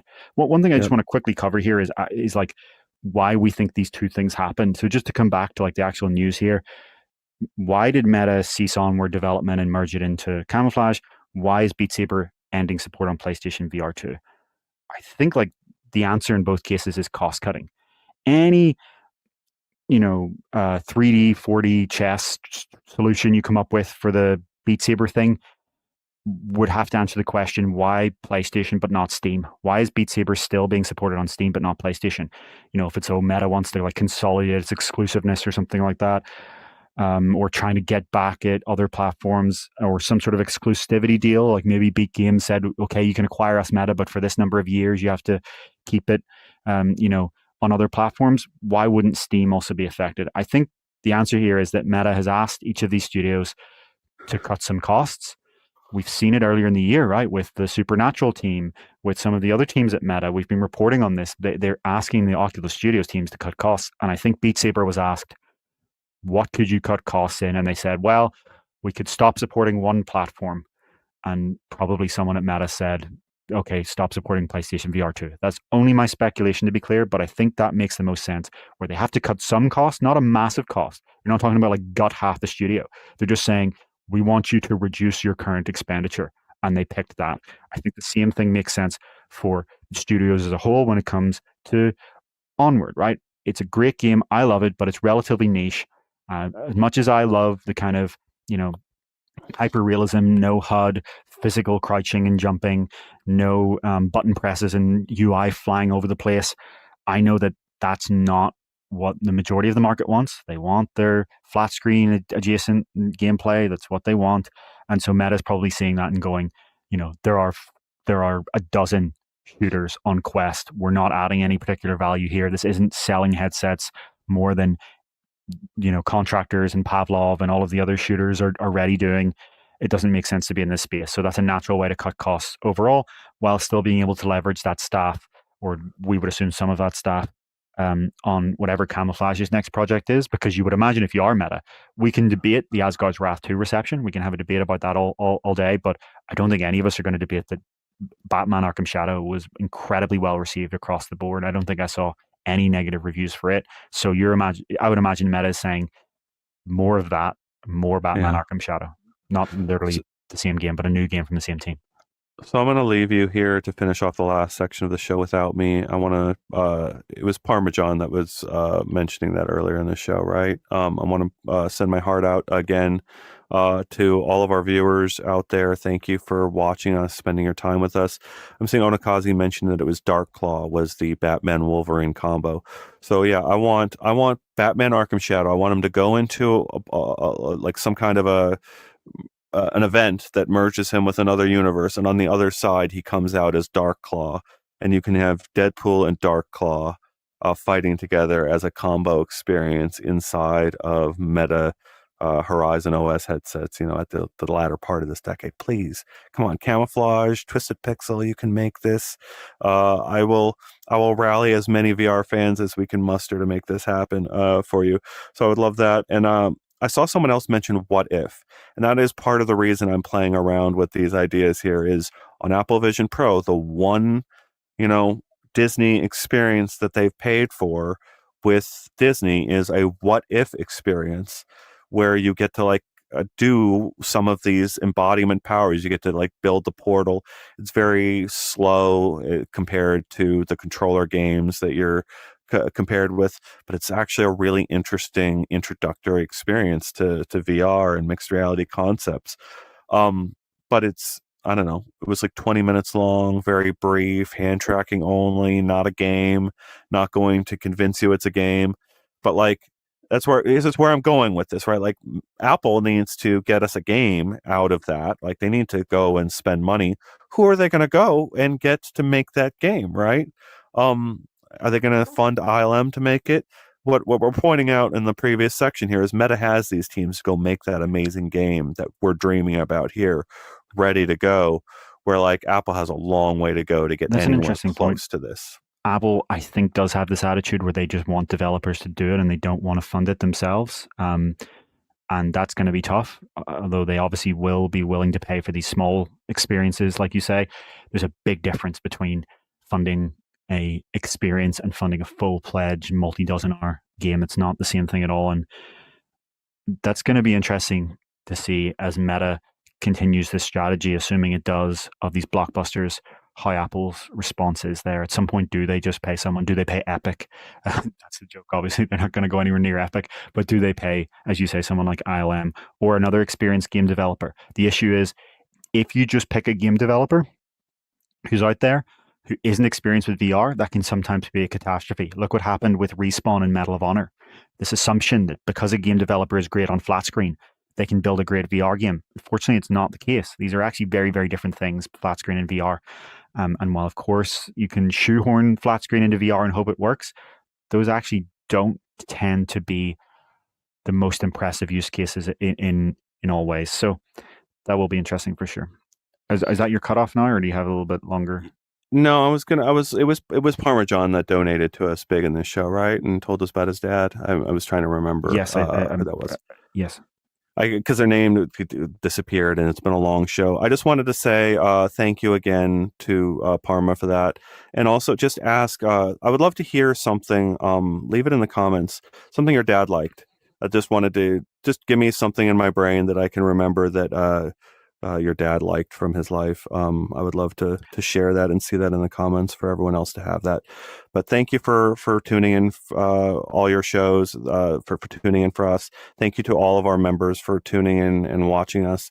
The show does mean a lot to me. David, it was great to see you last week, and it's great to see you again in VR. Yeah, I'm going to pop out and leave you with David for this last section. Sure. Thanks, Ian. We will now complete the last section, the SDK and development news. On games, I see that LL says that some people really liked Medal of Honor. Yes, okay. But I look at the reception in general. I'm sure some people liked it, but some people liking it isn't good enough for a game with that budget. I see Harry Potter being mentioned, and of course, Onakazi points out that you can use Hogwarts Legacy with UEVR mods with motion controls. I think when we're talking about giant IPs coming to VR, Harry Potter would make so much sense as a made-for-VR game, and I think that you could make something that is much better than any UEVR injection. It's such a natural fit when you think about it, of casting spells with your wand. We're in a world now where you can do very good on-device speech recognition, so Meta could absolutely pull it off for spells being reliably cast with your voice. And of course, you could get the swish of a wand to be perfect for not needing voice over time. There are so many experiences that would work great. I think, Harry Potter VR game could be absolutely great. You could imagine like crafting and things like that with potions and spells. You can imagine, various magical creatures like griffins flying around on them. Quidditch, for example, could work really, really well in VR. But we're probably years at least away from that. So our last section is SDKs and AI generation. So the first piece of news in this last section is that Meta's Spatial SDK for engine-free Quest development got significant upgrades this year. If you're not familiar with what the Meta Spatial SDK is, it is an SDK that developers can use to build Spatial Horizon OS apps with existing Android development tools. So you don't need to go up and load a full-fledged Unity or Unreal game engine. You can just use Android Studio, Kotlin, all of your existing tools. You can take a literal existing Android app and just bring it into the spatial world. And of course, this is a response to Apple's development tools that let you use, Swift, Swift UI, Reality Kit, all of these familiar Apple development tools, Xcode, you can use to turn an iPad app into a full-fledged spatial Vision OS app. That was a major missing component in Meta's strategy. It was crazy that to build a simple utility app, from, I don't know, a reminder or calendar app to something that just shows a single 360 video, that you would need a full-fledged game engine. It was stupid. And so Meta Connect launched Spatial SDK. It was obviously very bare bones, though. It's only an initial release, but over the past 6 months, they have made significant improvements. And that's what we're just kind of covering here, because I think this is getting really close to being something that is going to start being used for a lot of non-gaming Quest apps. One of those things is that it now has the Horizon OS UI set. So Meta made this available for Unity last year, and it lets developers really quickly and easily spin up user interfaces in spatial computing that use the Horizon OS design language, all of their buttons. You don't have to reinvent the wheel. Just like on your iPhone, a lot of apps you use are using the system interface components, right? Not every app wants to reinvent the UI and come up with their own fancy fledged UI. A lot of apps do. When you have a big team, of course you do, to give your own brand identity. But if you're a one-person developer or a two-person developer, and you're putting out an experience that isn't about the UI is just something that you need there to perform a task. And you don't want to, roll your own. You don't want to have to go and buy or import some Unity asset. Well, Horizon OS UI set is for that. And now this is available in the Spatial SDK. So Android apps can easily build a spatial interface where, say they already were using Google's material design on Android phones. Well, now they can just do the same thing with Meta's Horizon OS design in Horizon OS. The next thing is Interaction SDK is there now. So I think even more important than having standardized UI, because as I said, many apps don't want standardized UI. They want their own brand identity. But what you do want standardized is interactions. One of the big flaws of Quest as an experience for a user, for an average buyer, not someone who's experienced in VR, but someone who's just got it, is that from every app to every other app, the fundamental interactions are often different, right? So from the button that you use to pick something up in one app is different from the other app. The direction that you point when you point your controller is slightly different. All of these tiny little interactions, from grabbing and moving and pushing buttons, all feel different. And so you often have to start with a new app, even if it's not about these interactions. Again, it's just part of what's necessary to deliver the experience they're trying to deliver, especially for these non-gaming experiences. You have to start by learning the app's interaction system.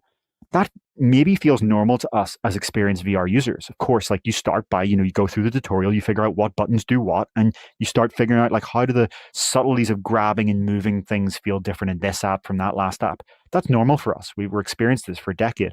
That's not practical for a mass market product. It is ridiculous. Imagine you had completely different gestures and like system layouts on your phone. There's no GUID equivalent on a phone because the only interactions you have there on a touchscreen, right? You're swiping, you're doing gestures. Imagine the way that you zoomed was different in every app on your iPhone. Instead of pinch to zoom that you expect to work everywhere. In some apps, it was, a 5-finger zoom. In other apps, you double tap the corner or something. That's the ridiculousness of the current situation. So that's obviously why the Interaction SDK that Meta released a few years ago was so important. A lot of developers are using this now. That Jigsaw Night app uses it, for example. I hear from many, many developers using it. And since Meta has made it cross-platform with OpenXR support recently, that's also made a lot more developers use it.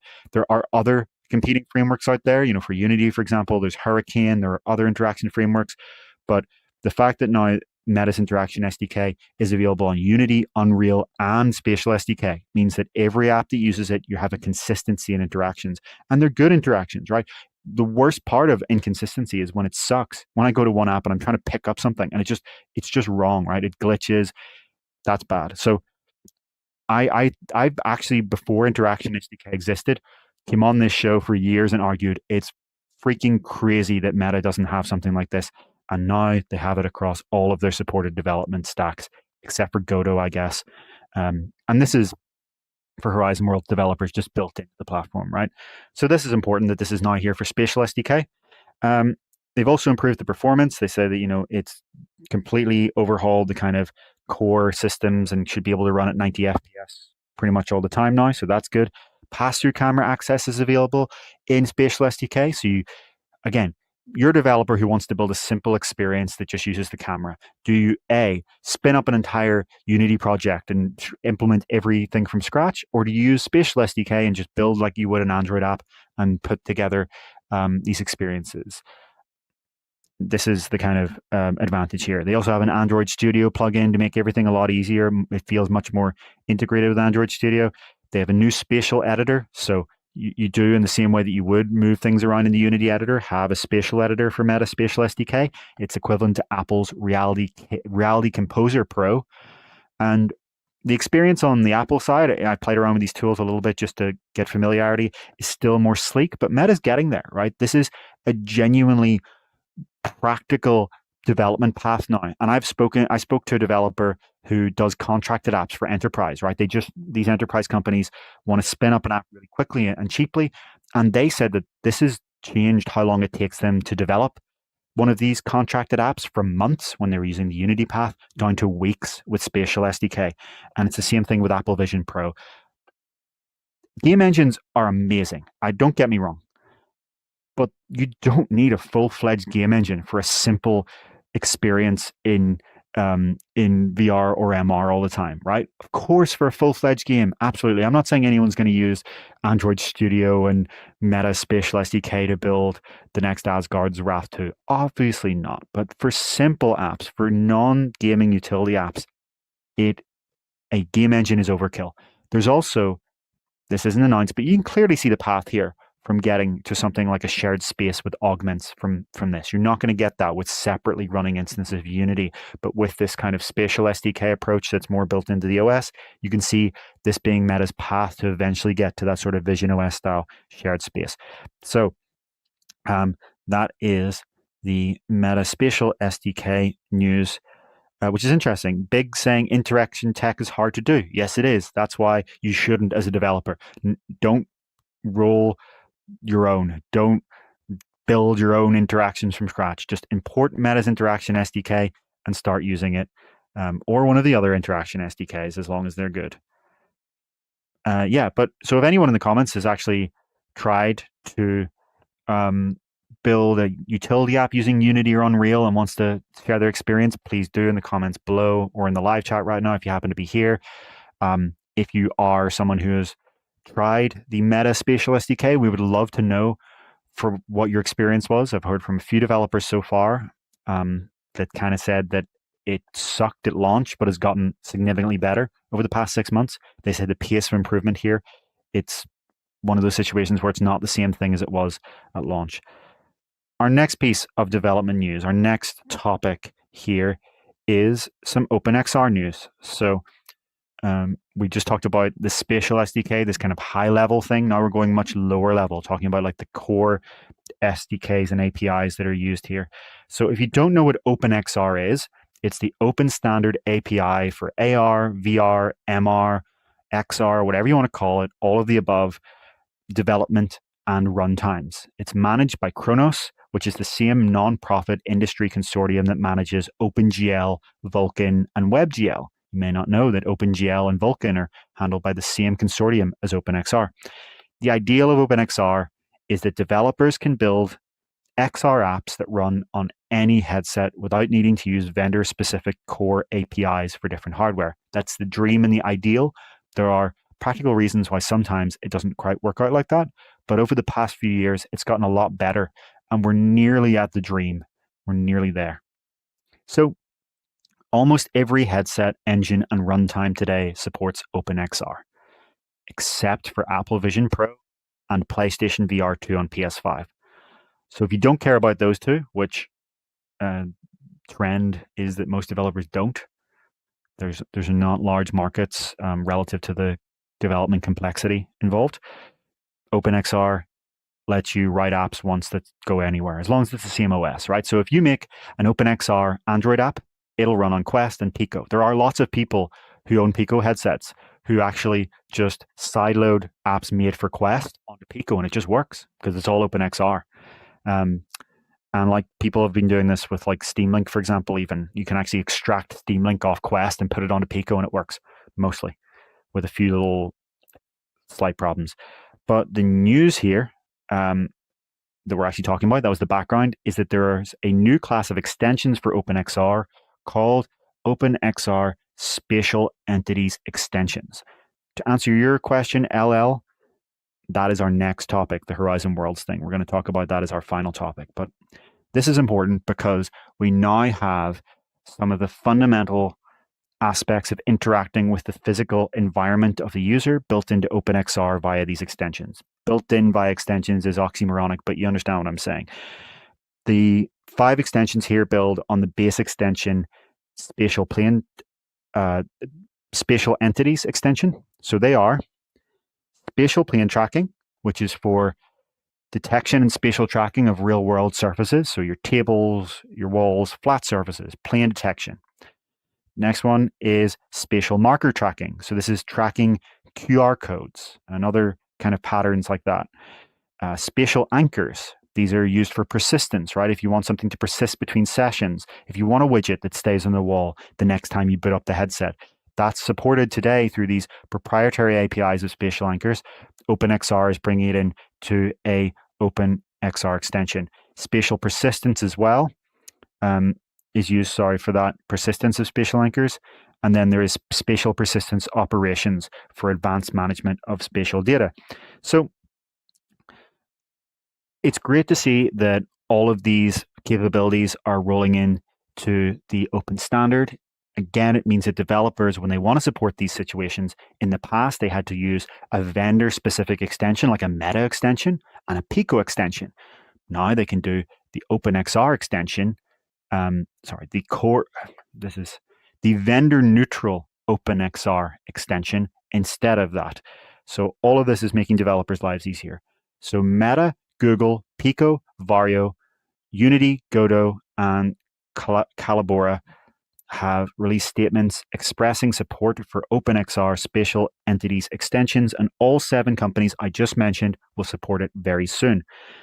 The next kind of path Kronos wants to explore here is bringing in OpenXR extensions in a vendor-neutral way for object tracking. So that's something that isn't even a core API in a lot of these headsets yet, as well as the generation and processing of scene mesh, the environment mesh that developers use to make virtual content interact with the real world. Right now, that's still not properly handled in a vendor-neutral way. And so hopefully in future, Kronos wants to bring that in.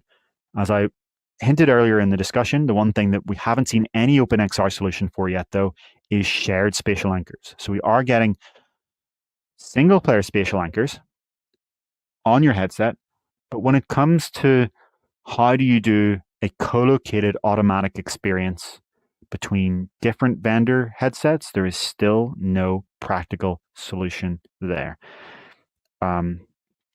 It's hard to even imagine how that would work at this time. Because how this typically works on Meta and Pico, for example, is that it sends the headset's sparse SLAM tracking point cloud to Meta servers or Pico servers, and then it matches them. On Apple devices, they share it between the headsets locally and do on-device matching.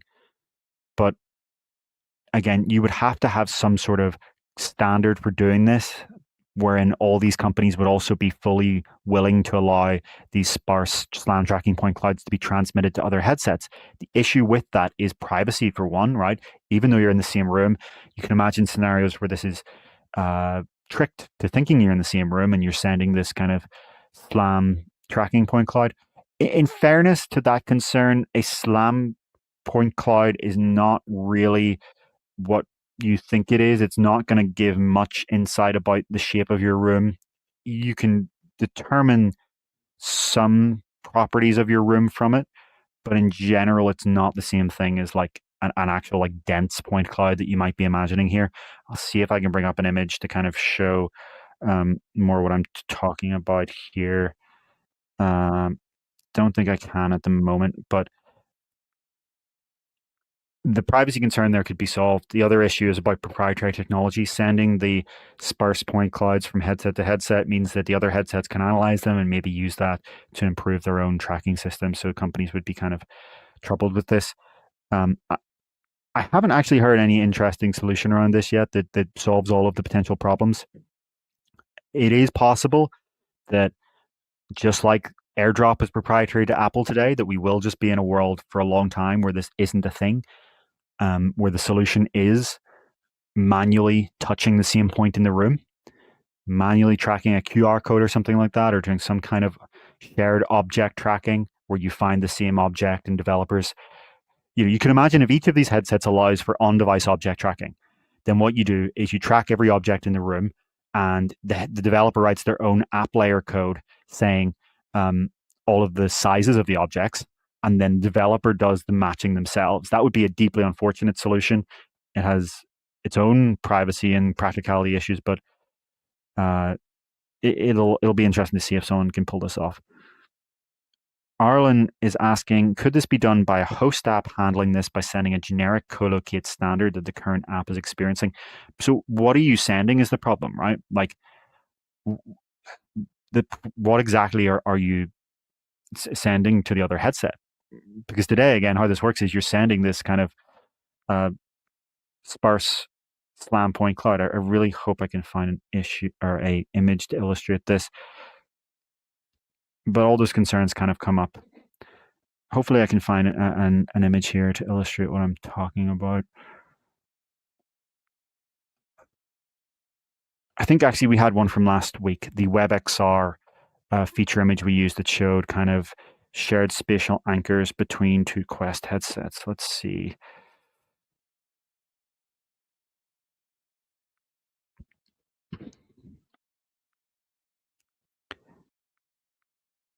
I see someone complaining that the ads are killing them today. Unfortunately, we don't control that. We actually have it on the least aggressive setting. We have it on the lowest ad setting. So I'm sorry for you, but we can't make it any lower. We would if we could. I promise you, if we could set the ads to be lower, we would. So this is an example of, the kind of sparse point cloud I'm talking about here, where it's really like these high contrast features in your room, not a representation of like the room geometry itself, even though there's some relation between that geometry.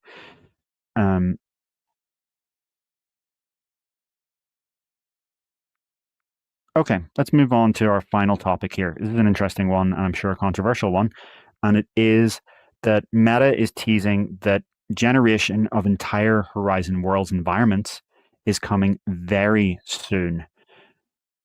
So I'll bring up an image here that illustrates what we're talking about. The context here is that earlier this year, Meta launched the Horizon Worlds desktop editor. It's a flat screen Windows PC application.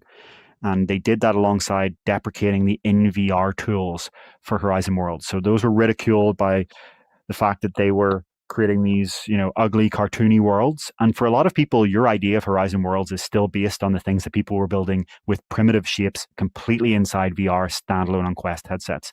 So you could argue that that's a little bit unfair. You could also argue that Meta was the one that chose to do that development strategy originally, and this was always going to be an issue. So now that they've moved to this new model of using a desktop PC application to build worlds, you get significantly higher fidelity graphics. You can use TypeScript to program your own interactions. It's just like an offshoot of JavaScript. You can import your own 3D models and textures and images and sound files. And of course, in April, they launched AI generation of 3D assets, skyboxes. They had audio from the start and TypeScript. So just to cover that again, today you can AI generate in the Horizon Desktop Editor TypeScript code to do functionality, right? You tell it through a text prompt what you want the script that you attach to an object to do, and it will write the code for you. 3D assets. You can literally generate 3D models. Here's an example of a world created with entirely 3D models on the previous asset model generation model. The skybox, you type in what style of skybox you want, and there's a couple of choices between the art style you want. Sound effects, including ambient audio as well. And then you can also retexture things with AI. So the news here, a couple of things. Firstly, they've now rolled out that AI support more widely. So it was in the US originally. It came to the UK and Canada in April. It's now available in Australia and New Zealand as well. And Meta says it will come to the European Union soon.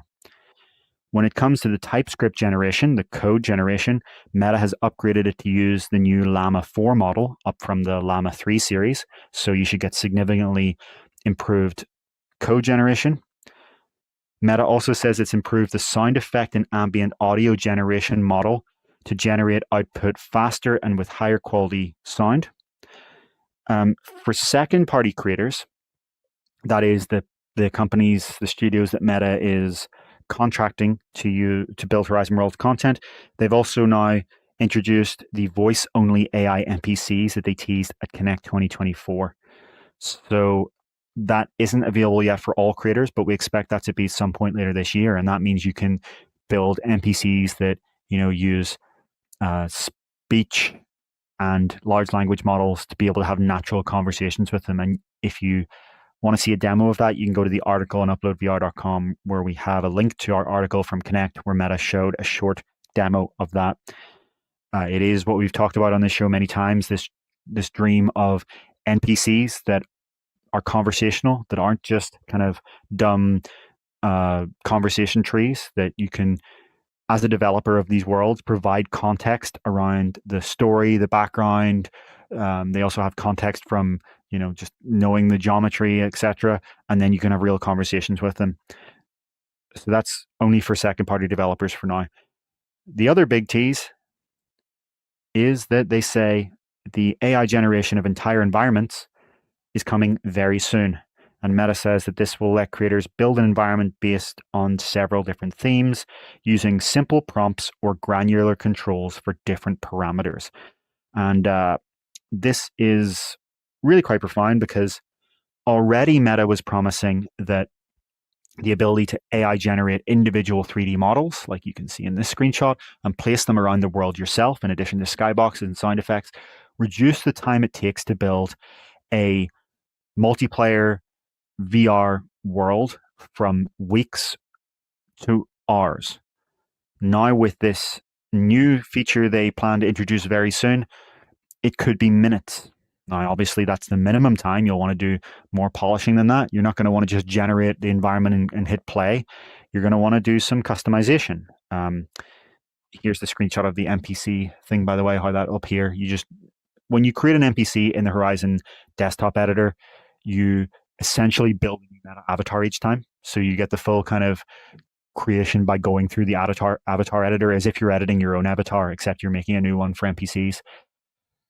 Coming back though to the world generation, you will tell it what you want, and then you'll be able to go through and move things, generate new assets, retexture things, and add in your own interactions.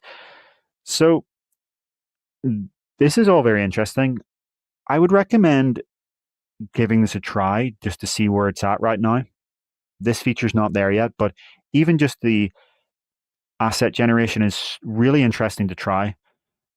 So Meta's actually now launched the Horizon Worlds desktop editor as a separate app. It's not requiring the link software anymore. So it's kind of a little bit less lightweight. You do need to launch the whole Quest link software. It has instant play, which is really interesting. So you can preview this in one click. There's no compile. And that is multiplayer as well. All of the kind of fundamentals are there. If you're someone who doesn't have any interest in learning a full-fledged game engine, but does want to build your own VR world, your own VR experience, give this a try. And we'd be curious to see from that exact person, if you're that exact person I just described, we at UploadVR are very interested to hear what you think of this. Because I'm obviously coming at this from like a developer background where, for me, there are limits here that I run into very quickly that I would obviously prefer to stay using something like Unity, and many developers are in that case. I don't think this is for them. I don't think Meta seriously thinks that anytime soon this is going to replace Unity in any serious sense. But there is this class of people who do not have either the technical know-how or the time to build a full-fledged VR world in Unity, and they do want to just build their own world as well. And you get everything by default here, right? You get all those interactions I just talked about. You just make an object grabbable and you can pick it up. Multiplayer is there by default. You have avatars and voice chat and everything you need. You can generate whatever models you want. There's also an asset library. I was scrolling through it and people put the craziest things there, from like the PlayStation 5 box to some like dining table. There's anything you could think of there. I see some people talking about, can you do image to world yet? Username is asking. That's an interesting one, because I think Meta did actually tease that they would allow concept art as an input. That'll be interesting to see if they roll that out. They definitely did tease that, to be clear. They teased the idea of using concept art as an input for this environment generation. But I don't think that's something that they've teased in their latest tease. I guess you could imagine a full pipeline there where you generate concept art with AI and then feed it in. But at that point, why not do the text prompt? Mr. Lord Beavis is saying that the AI NPCs are already there in Citadel and Bobber Bay. That's fascinating. I didn't know that. So that's interesting. I'm going to give that a try. I continue to believe that AI NPCs are going to be a massive part of the future of gaming. The issue right now is the cost, the fact that this is running on someone's server. So you can't build, a single player RPG with AI NPCs today. It's not going to happen, because you're paying for every conversation that every single player has with every NPC. It's unscalable. You would have to charge like a subscription price to pay a single player game, which is crazy. People would probably revolt against that. In this case, Meta is willing to do it because it's on their platform that they're trying to promote. So it's not like you can use these in any game. You can build a game in Horizon Worlds. You can build a single player game in Horizon World, believe it or not, if you want. There's actually nothing stopping you from doing that. And they have, traditional NPCs there that have pathfinding that you can set up to do things like that. But of course, the limitation is that this is only on Meta's platform. You can't export this over to other platforms. You can play it on the web through Horizon Worlds, or in mobile, or in VR, but only through Horizon Worlds. As I've said before, and I said last week, when it comes to AI NPCs in general, not just in Horizon Worlds, the real moment where this starts to matter, and you start to see this in games, you start to see this in the single player RPGs, for example, is when you can do this on device, where the cost is not on a server, but just of the electricity that your device is using. And that is when you'll see this in general. But of course, this is an interesting kind of first step where the companies that are trying to promote an online platform are introducing this. I think Fortnite recently did it with like Darth Vader, just that one specific character. But in this, it's something that creators will be able to do soon. Not yet, to be clear again, not yet. Right now, it's only for second-party developers, but soon. So it's clear that, like, firstly, people who think that Meta is about to like abandon or shut down Horizon Worlds, you're not paying attention. You're not even in the right conversation. You're not analyzing reality. You're analyzing your own opinion there, which is fine. You can have an opinion. You can say you think Meta should shut down Horizon Worlds. Completely valid opinion. But saying that you think Meta will, that's where it gets to the point where you're not paying attention. It's quite clear that what they want to do here is to leverage generative AI to turn this into a platform where creators who are not full-fledged developers can build interactive virtual worlds of all kinds. And it is an interesting question to relate it back to the Oculus Studios. When do we see Meta releasing a giant blockbuster in Horizon Worlds? There are games that Meta has released in Horizon Worlds, right? But they're like shooters, kind of like more simple things. I wonder at what point they say that this is something that they want to try to deliver a bigger experience. I am very, very warm and overheating at this point. You could probably tell in the audience that my rate of speech and quality of speech is decreasing here. So we're going to have to end this. Mr. Lord Beavis saying that we should create a Horizon world that looks like a live show studio, so we can have members of the audience during their show. So, yeah, really interesting idea. I guess, that runs into like the difference between Unity and Horizon Worlds. This being Unity, of course, where, as far as I'm aware, like we wouldn't be able to implement this kind of screen we have here. We obviously wouldn't probably be able to do the camera switching we have, and definitely not have like the live comments here and this casting. But I really keep meaning to find time to figure out what are the limits of TypeScript on Horizon Worlds, not as a language, as in what are the APIs and modules that you can actually use and will work in Horizon Worlds for TypeScript, because like the interactivity there is much, much greater than it was when this was just a visual scripting language. Like I really cannot stress that the mental model that you may have of Horizon Worlds from 3 years ago might as well be a different app. It is a completely different thing today. What you can build in this, and I have tried some of the initial things, is far beyond what you could before. And even if you don't want to use AI, right? We keep talking about this as an AI platform. You could never touch the generative AI and build something in Horizon Desktop Editor, right? Like you can import your own 3D models that you either buy online or make yourself in Blender or whatever you choose to make. There's nothing forcing you to use the generative AI. I think like at minimum, you probably would want to use the Skybox, because why wouldn't you, right? Sound effects and things like that. I would be interested to see a developer build something where like 50% is handmade and 50% is AI. Someone who maybe you're an artist and a programmer, but you're not a sound effect person and you want to just make a few sound effects. That was actually impressed me. Using this, the sound effects generation is really cool and useful. You can come up with any sound you want and ambient audio as well. It actually works remarkably well. But yeah, we're definitely interested to explore what can be built in Horizon Worlds for sure. People are pointing out that Rec Room has AI NPCs for Rec Room Plus subscribers. That's a very good point. Rec Room has its own kind of Rec Room Studio as well. You can build in Unity itself, actually. It's like a extension to Unity itself where you're building these Rec Room worlds. And we should point out that, a lot of what Meta is doing has been done in Rec Room before, and Rec Room is pushing forward. And I think, Meta probably wishes they had bought Rec Room 10 years ago or whenever Rec Room came out, 9 years ago maybe. But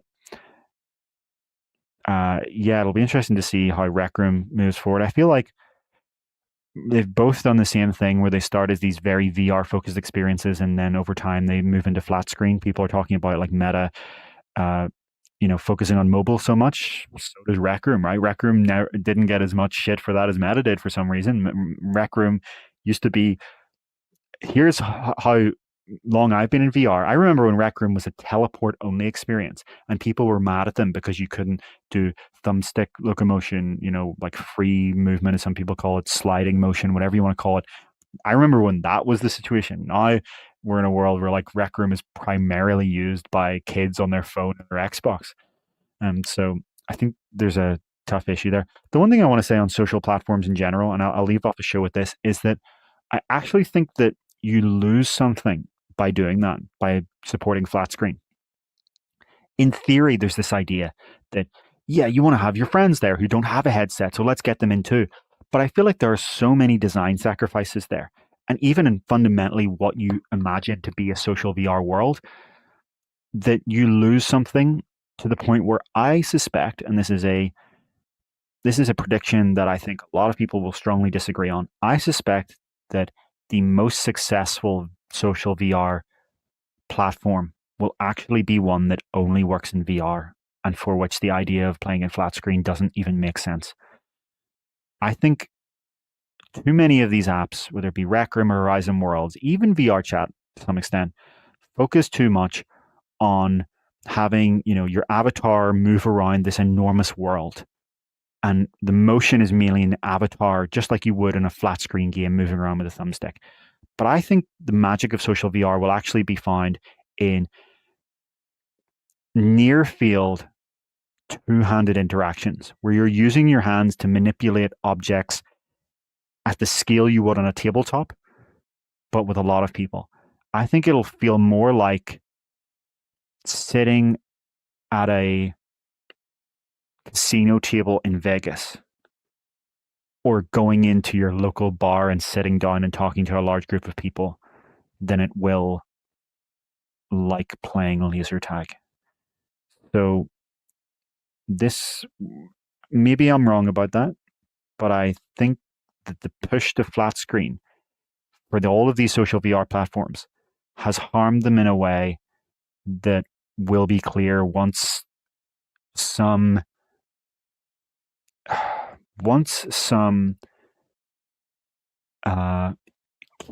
kid comes along and ruthlessly, against their own financial interest, builds something that can only work in VR and a mixed reality. Like Ian was saying earlier, co-location plus remote social. Yeah, so people are saying that you can do that in tabletop games and VR chat. It's true, of course, in each of these platforms, there are experiences that are like that. But I feel like anytime they have to support flat screen, there is an extent to which you're missing out on something. I feel like this is hard to articulate, and I'll get into this another time. But you can imagine ways in which, by simply having a single flat screen player there, and as a developer of that world, having to support them in some way, you can't achieve what you could have achieved otherwise. Anyway, I am going to go and drink some fluids. Thank you, everyone, so much for joining us for VR Download. It's great to have Ian here for the first 3/4 of the show, or however long it was. Thanks so much, everyone. We'll all keep an eye out tomorrow for the Oakley Meta glasses launching, or I guess anyone who cares about smart glasses. It'll be interesting to see what that form factor is there, and whether that water resistance is up for handling the UK rain, and whether the chip can handle the heat of somewhere like California or Nevada, right? Like the Ray-Ban Meta glasses typically overheat. So thanks so much, everyone. Have a good weekend. We'll see you in the future.